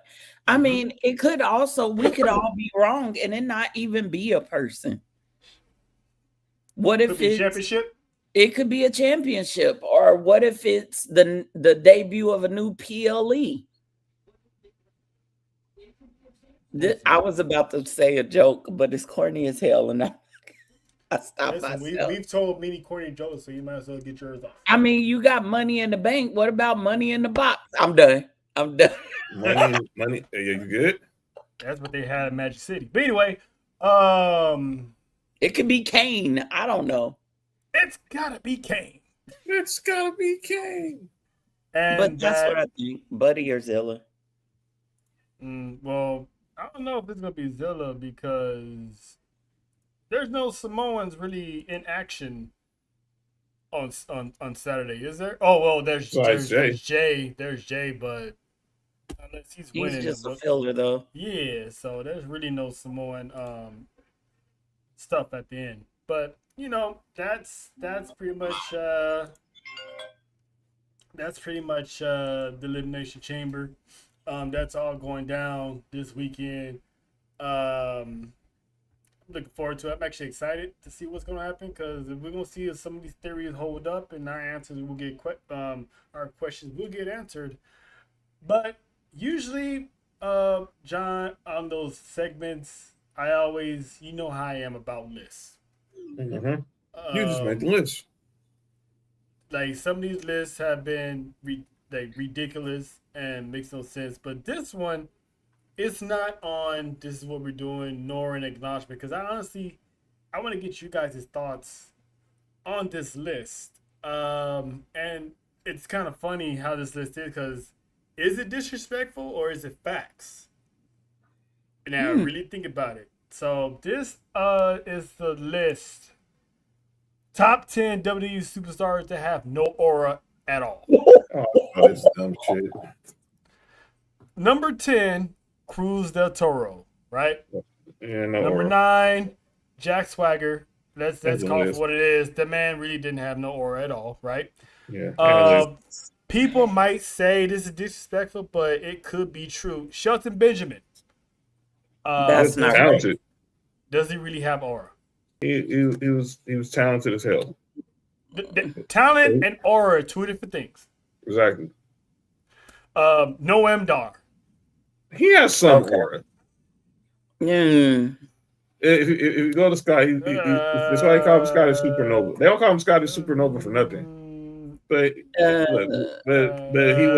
was the weak link of the metaphor, unfortunately, even though he started the group. Yeah. Okay, number 6, Uncle Cedric Alexander. Yeah, I have to agree.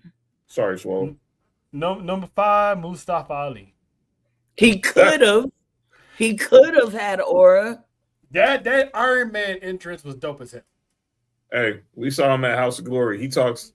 He walks in with swag and he talks trash to everybody. Listen, that Iron Man entrance he had with the before he got screwed over by Brock Lesnar and got taken out of the WrestleMania title picture. He could have been. Number 4, Apollo Crews. Like I said earlier. None. Number 3, me personally, I would have put him at number 1. Ricochet. No, he deserved to be in the top 3. 0. Jada Kiss is somewhere turned over in his grave. He ain't even dead. Santos Escobar, number 2. Oh, okay. First, that's wrong. Okay. Santos is just like Mustafa. He could have had aura. If they had built, look, it's no joke that they don't spend a lot of time on the Latino wrestlers prior to AAA. Mm-hmm. Let's not play like I'm telling, this is facts. Mm-hmm. The only one they really focused on was, rest in peace, Eddie Guerrero, we miss you, and Rey Mysterio. Mm-hmm. And of course, the ATD's favorite punching bag. Now, hold on. Sami Zayn, aka Samuel Snitch, is at number 1 of having no aura at all. Outside of Canada, does this man have aura? No. No. And last Friday or the Friday before proved it. They booed that man. How do you guys feel about this list? Is it in the correct order? Would y'all tweak some things? Faith, I'll start with you. I'm gonna say, okay, everyone on this list, yes, I can agree they had 0 aura. So I just feel like, yeah, it's in the right order. I feel like Jack Swagger should be higher. We the people. Listen. Oh God. Listen, oh, Raheem has a little aura. That's Cody has aura. Don't come on, Tribal Chief. Be real now. Be real now. He has a little aura. He has a little aura. Because of his crybabies. Hey, it don't matter how you get the aura. It don't matter how you get the aura. The fact is, he got the aura. But I'm gonna say this: that number one spot is deserved. And it's not because ATD be using Sammy as a punch. It is, y'all please be so for real. We don't need a lifetime underdog again. He's cried puppy too many times. To see him go back and apologize to Cody, I'm like, you did the same thing with Jay after KO went to SmackDown. You've done the same thing over and over again. The woe is me. Oh, you're right.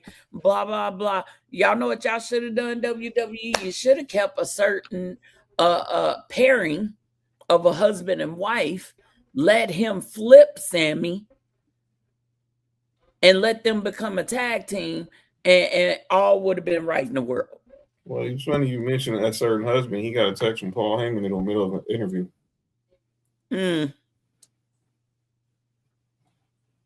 Sammy needs to turn, or Sammy needs to become a manager, because at this point, that's the level he's at.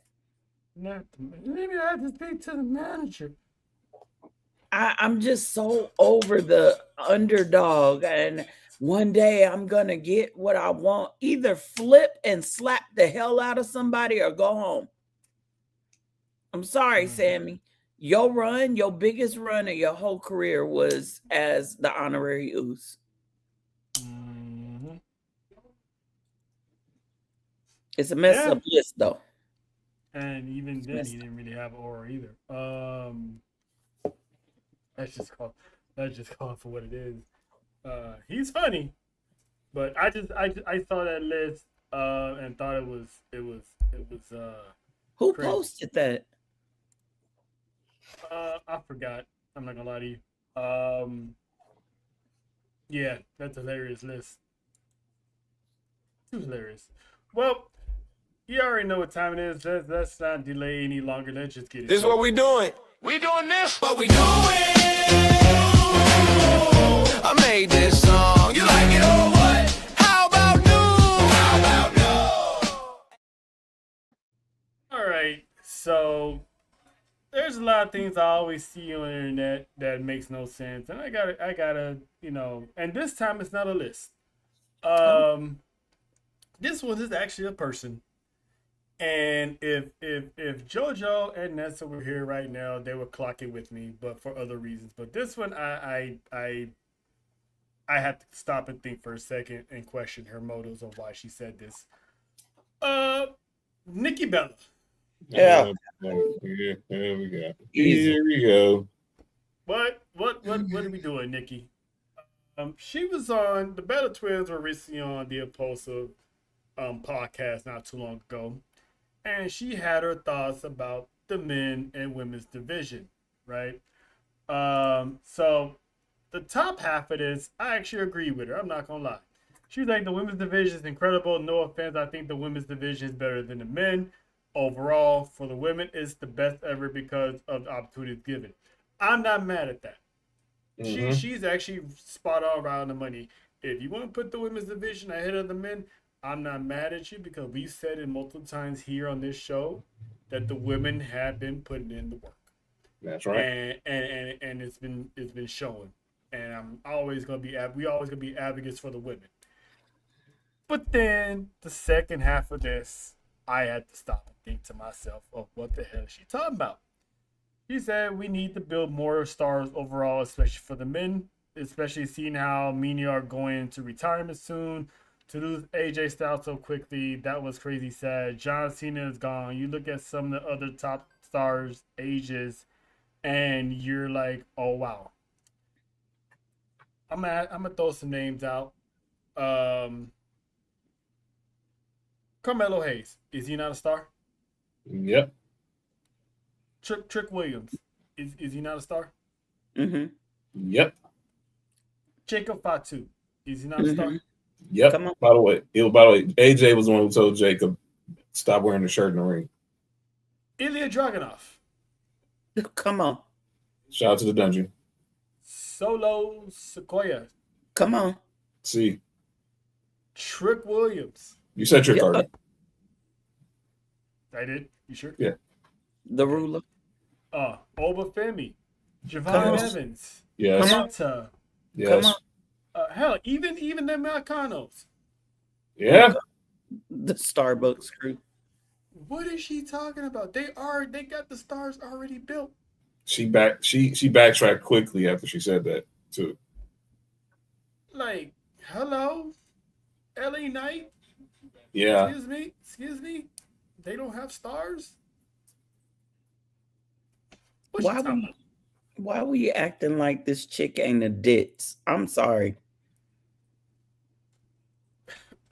It's Breeze. It's clearly Breeze a smarter one. But anyway, Thank you.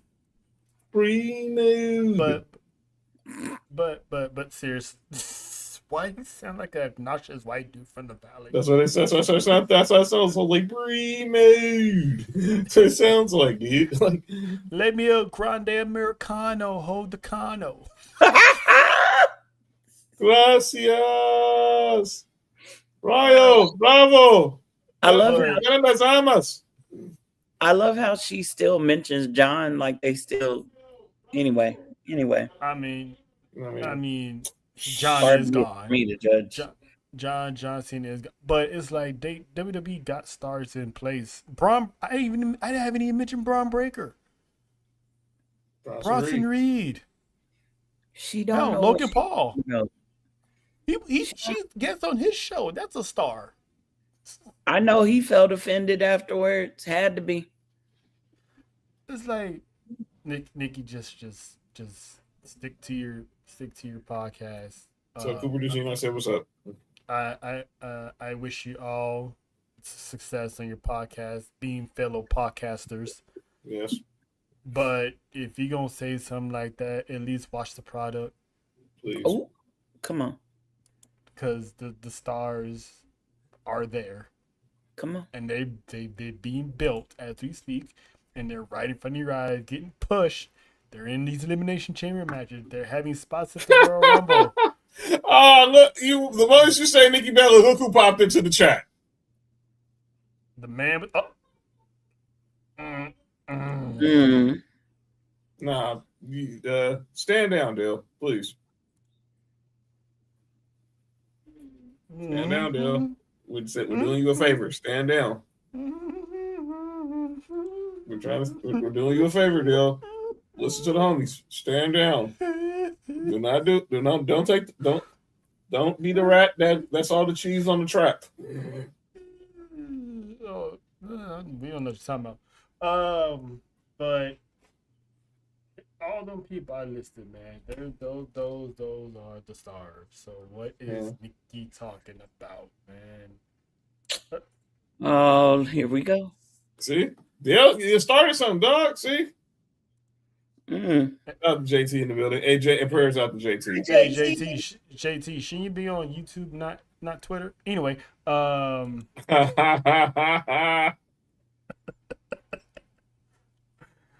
she's not here, but I got you, JT. Tell him something, Joe. No, that. Shout out to Martin Lawrence. Play that again. Play that one more time. Tell him something, Joe. I know what I know. You ain't right. I mean, you're right, but you ain't right. But shout out to the aforementioned JoJo. Still, recuperating, feeling under the weather. So hopefully we have her this Saturday for Elimination Chamber. That's my girl. When Bay is in the building, huh? Which Bay? Told you don't take the bait, man. Which Bay? Just say it. Just say you do. Just say you do. Please, Always just say you do. just. Oh, and there we go. And there we go. Just say you do. Just say you. Welcome to JoJo's Penitentiary, where dreams are caged and hearts ain't free. No key, no way, no apology. Welcome to JoJo.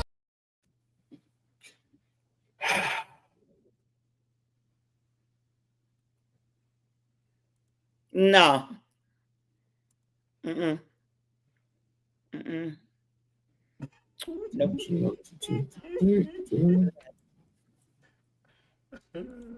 Shit.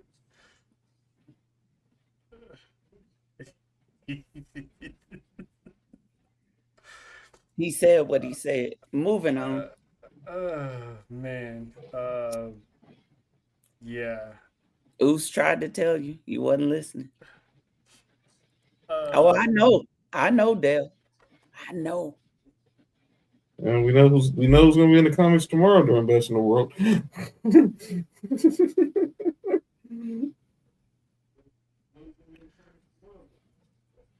Faith, you got anybody you want to call out? Asking you want to ask? Oh boy, y'all let her up. Y'all let the oos off the island. Faith, share your testimony. Yeah, I do. Yes, I do. I do want to. It's not wrestling related, but I'm gonna just throw this out there, right? This is to them undercover lovers. This is to they smile Bay in your face and then look for Bay to replace. That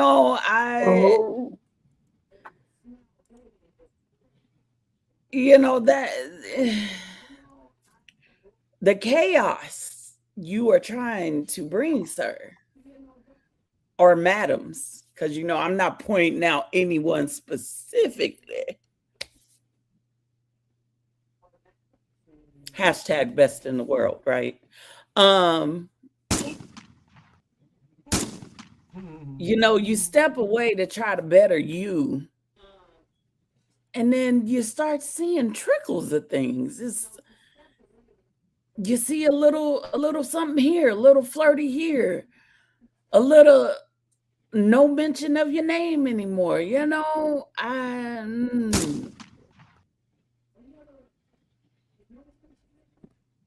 Could have had all this cake and thighs, but you try to bring a divide. Ricky!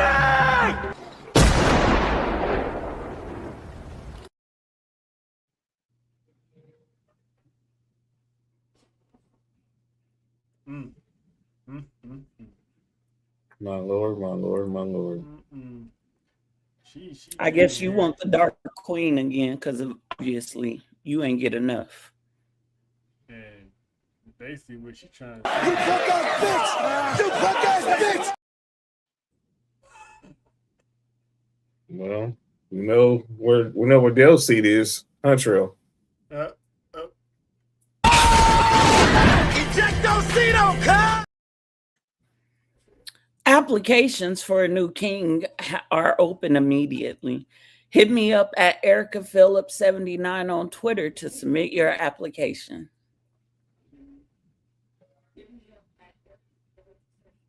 Sweet Jesus! And that's what we doing. She ended it with the name of the segment. Damn, I gotta follow that up.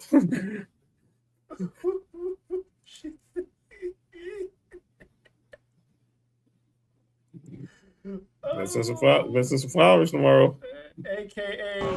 Boy, if you don't get the fuck out my face. And by the way, congratulations to her, the Haley Steinfeld. Her and Josh Allen expected. Again? Well, in the rumors, but not they They did a photo shoot with the Busted with the Boys crew, and she's more showing now than she did when she first announced it. So shout out to seeing a woman with child. But yeah, John, you got the undaunting task of trying to follow that up because after tonight, Dale is just going. I'm short. I'm bald. I can't get any hoes. I've been fighting my entire life. All right, I'll try my best. But my comment on that. This ain't ball shaming, by the way. No, it's not. I'm gonna do my best, but I gotta go with. I gotta call out Tony Khan. This is what we doing. This is what we doing is the disrespect to the virtuosa Deonna Purrazzo. Deonna Purrazzo was on Dirt Sheet Radio. Was on her podcast recently and said her inactivity after winning the Ring of Honor Women's Pure Championship. It's really defeating. It's really upsetting that she has not been on TV defending this title. This is a workhorse championship. You have number one, she shouldn't even be in Ring of Honor. You want to be honest.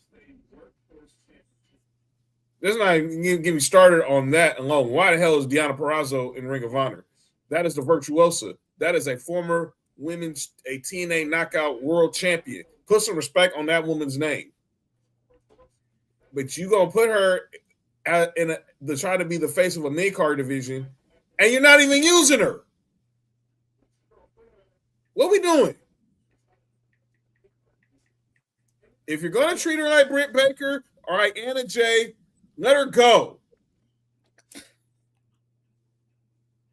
But do not. This is worse than what you're doing to Britt Baker or Anna Jay, or what you did to Penta, or what you did to Ray Phoenix. You have a certified workhorse in your women's division who's willing to put women over, who's willing to work every freaking show because that is what the Pure Championship means to Ring of Honor. But she has not been defending it. That is a disgrace.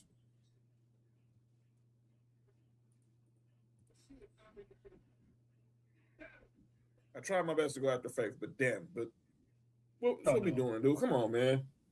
I should have you go last. Anyway, spoke facts. Yeah, I mean, and I forgot they even have Pure Championship. She's the inaugural champ, dog. I know. My point exactly. I forgot she had it. That's worse than having Athena down there as champion. At least you still saw her every week, but not have your champion featured on the show. That's pretty bad. Cause he don't care about Ring of Honor. But you got Red Velvet taking on Zeta Steel tomorrow, and I love me some Red Velvet. It's like I thought I might when they brought what he's doing to Ring of Honor is the same thing Viz did to ECW when they revitalized ECW. Mm-hmm. They burned it to the core. If I was Tony Khan, I should have easily built Ring of Honor to compete with NXT. Mm-hmm. Because Ring of Honor should have been a stomping ground to have these people go through Ring of Honor, revitalize that place, and then when they're ready, go to AEW. Not have Ring of Honor champions put up to AEW in championship matches, or eliminator matches, or these tournaments, or these ladder matches. Like they got their own championship to defend. Why are they here? You don't see JC Jane pulling up and being part of the Elimination Chamber to get a shot at Jay Cargill in the WWE Championship. No. You didn't see Ricky Saints pulling up to Money in the Bank to qualify to get a briefcase as NXT World Champ. It's like, what is this man doing over there? He's basically killing AEW. I mean, the Righteous could have been that team over there. They in TNA now. And don't get me started what they did to Trey Miguel. That still doesn't sit right with me. And I'm happy for Trey Miguel.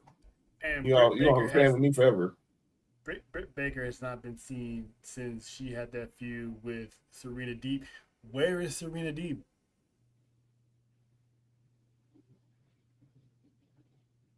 Can you really say that Tony Khan actually gives a flip about the women in his company? It depends on what it is. But yeah, that's my whole point. But yeah, they got the best division. He loves the hell out of Mercedes. Yep. He did with Jade. I think Jade is pretty much like LeBron going to Miami. That was just that was to get her, and she knew where she was going to go. Right. Look at what they're doing now. Obviously, you signed the Inspiration, so you better push them if you're gonna have a tag team division. Yep. Big shout out to the Babes of Wrath again. Speaking of women's division, Penelope Ford got hurt again. Yeah, I saw that. Just bad luck. It just stinks for her. I'm sorry to hear. I saw that she got hurt on a moonsault. Put Megan Bayne by herself and have Megan Bayne become the women's champion already. Yeah. They clearly want her to take the TBS title off Willow. That's what they're teasing. Whichever one. And Tekla takes on your girl Thunder Rosa next week. And shout out to Thunder Rosa coming back again from her hiatus, another injury and stuff like that. She's looking thick too. I met her. But yeah, where's Serena Deeb? Where's Britt Baker? I haven't seen Nyla Rose. Where's the bunny? She's still employed. Anna Jay has not been seen. At least give her, if her contract's getting up, give her a goodbye tour. What happened to Ty Mello? There's Monet. She's been spotted. She's been seen in spots. Exactly my point. In spots. Where is this? So they do have a stacked women's roster, but they just don't use them. But yeah, they all said Bunny gone. Oh, see? He put all his energy into Mercedes. Not saying that she's not. Do I think she's upper echelon? I have to be for real. No. I don't. Not to carry that many titles at once, to be blown up like that. No. That to me was y'all didn't want to give me or let me have a decent run in WWE. I'm gonna do it here type move. Yeah. I want to pivot real quick before you get to win. Knowledge OTC. Faith, you know me. I'm anti-cancel culture. Yeah. And I believe everyone deserves a second chance, deserves another chance, and at an early fair shot of redemption. It depends. Did y'all see the story with Masha Slamovich today? She got pulled from a wrestling event, right? Yes. This literally 24 hours after that was announced that she was going to be at a wrestling convention, I think sometime next month. 24 hours. Is that case still ongoing? I haven't heard anything about the case. All we know is she owned up to what we all know the statement she released back in September, and we haven't seen it really since. But I'm like this. I hope she's not getting blackballed behind this. If she admitted she was wrong, she owned up, she took accountability, someone's got to be willing to give her another shot. And Tony. I saw that statement the promoter put out. I thought it was weak.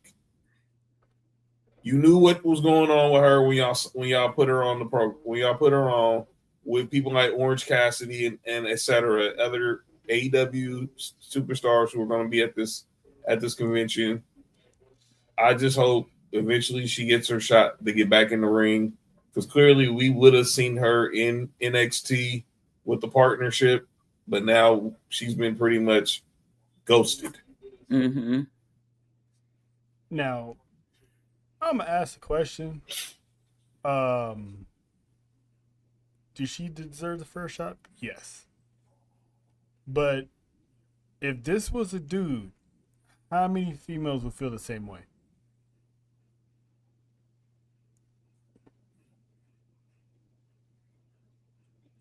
It's one of those. It's one of those sad cases of you gotta keep that same energy. Mm-hmm.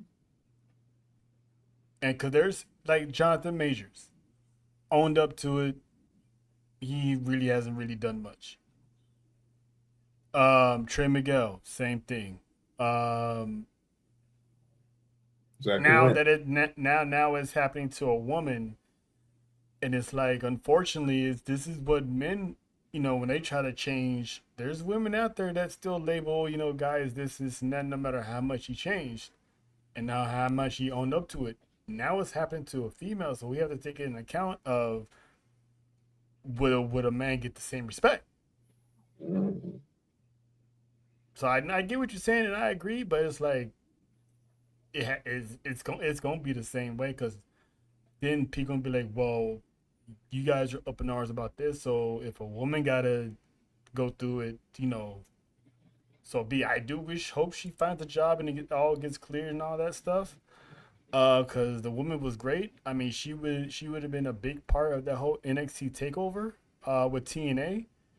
But she was walking into that.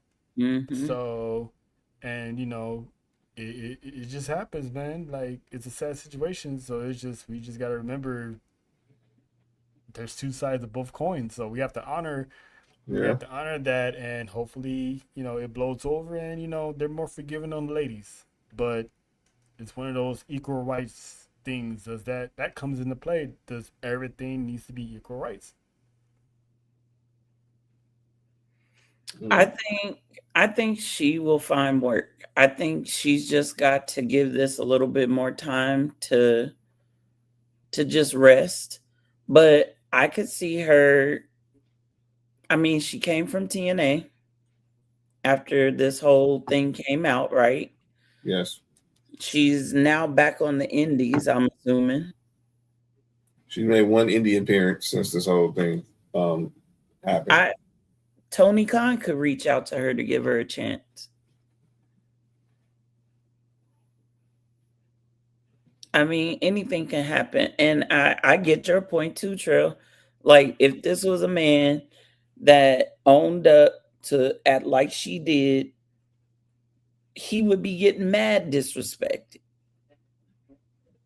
And it would be okay for the disrespect to happen by some. But I think it's just so taboo to have a woman come out and say, yeah, I did the things I'm accused of. And shout out to her for owning up to it. Yeah, shout out to her for owning up to it. She knew. If you go back and reread her statement, she knew what was going to come after she let it out. She knew she would get pulled from events. She had to. She had to. I think it's just in society, you don't hear a lot of men saying, this is what happened to me. And it was done by the hands of a woman. Mm-hmm. So I think she'll get work. I think she'll get her, as we say, redemption, right? Yes. And I think she will be, again, one of the top women in whatever company she goes to. I think she goes back to TNA. I think if it clears up, Carlos Silver calls her back. Yeah, because maybe there's a certain amount of time she has to be away, whatever it is. It sucks for both her and the person involved, but I'm glad she owned up to it. Wish she hadn't have done it. Amen. Yeah, but it's always got careful what you do out there, because cost you everything. It can definitely cost you everything, especially if you're in the limelight. Yeah, man. Mm-hmm. And especially it'll catch up with you at the wrong time, because that woman was on her way of being a superstar in TNA. That whole TNA NXT crossover had her name written all over it. So yeah, dude. They pivot. We had Kalani, Jacy Jane, so here we are. But real quick, I'm just gonna do this acknowledgement real quick. I want to acknowledge, Mana Us for having the courage to know when she needs to take time away to step down for what she loves to do, to re-energize, refocus, and come back. Because that's hard to admit, that you need to step away from something. Yes. So for you to, everything that went on towards the end of 2025, heading into 2026, for you to take time for yourself, block the noise, block everybody out to recharge. I acknowledge you, the tribal queen of the island, for being, that courageous to, and then just come back, just guns a blazing, like you back for the first time type of thing. You know what I'm saying? So Like Ludacris' first album. that's my quick acknowledgement, because that is faith. One wrestle faith. You know what I'm saying? Because you gave everybody hope in life. So shout out to you. Oh, thanks, Oos. I appreciate it. Glad to have you back. Yeah, come. Glad to have you back. Her face expression reminds me that one time Stone Cold was all smiles and he just got serious out of nowhere. That's where I got it from. I saw that GIF the other day too. But yeah, man, I just want to do that one acknowledgement before we get out of here. Dope show, you know what I'm saying? Shout out, welcome back, Faith. The team missed you, the squad missed you, the family missed you. Saturday, Elimination Chamber. The best in the West is gonna be on the east side of downtown Long Beach, putting on another show. And of course, if you're trying to get tickets to that show, it's sold out. We did it again, and this time we got proof because we got promoted. So you can never take that away from us. So we're looking forward to Elimination Chamber. Follow the ATD. Faith will give you all the credentials on that, because they're gonna have their first watch along as a trio once again.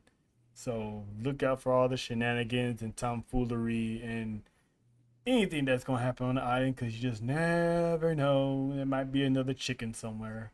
But Faith, tell the good people where they can find you on your comeback tour.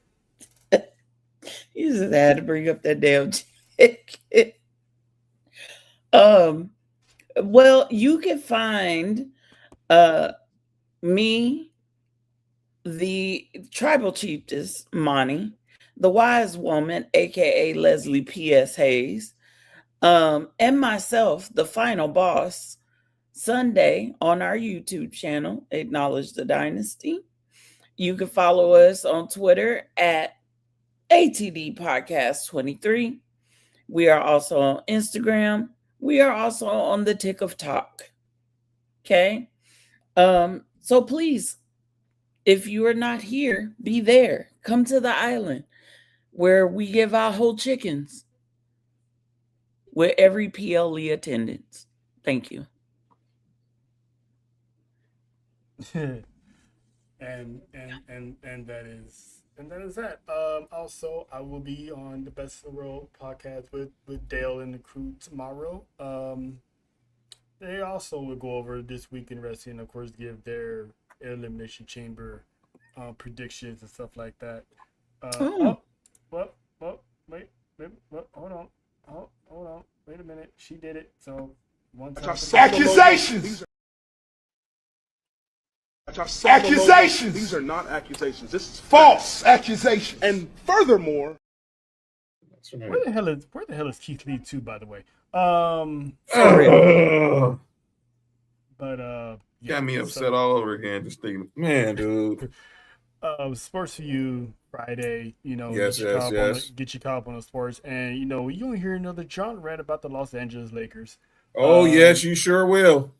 You better believe that. All that and more. Marks with Mics on Thursdays. Main Event Mama Thursday. It's gonna be a whole CCN lineup on Thursdays, and of course, possibly the return of the Caribbean one herself, JoJo, this Saturday for Elimination Chamber. So we're gonna get up out of here. We appreciate y'all for stopping by, and once again, welcome back, Faithy. Welcome back. We'll see y'all Saturday, and of course, wash your ass. Happy birthday. It's the legend.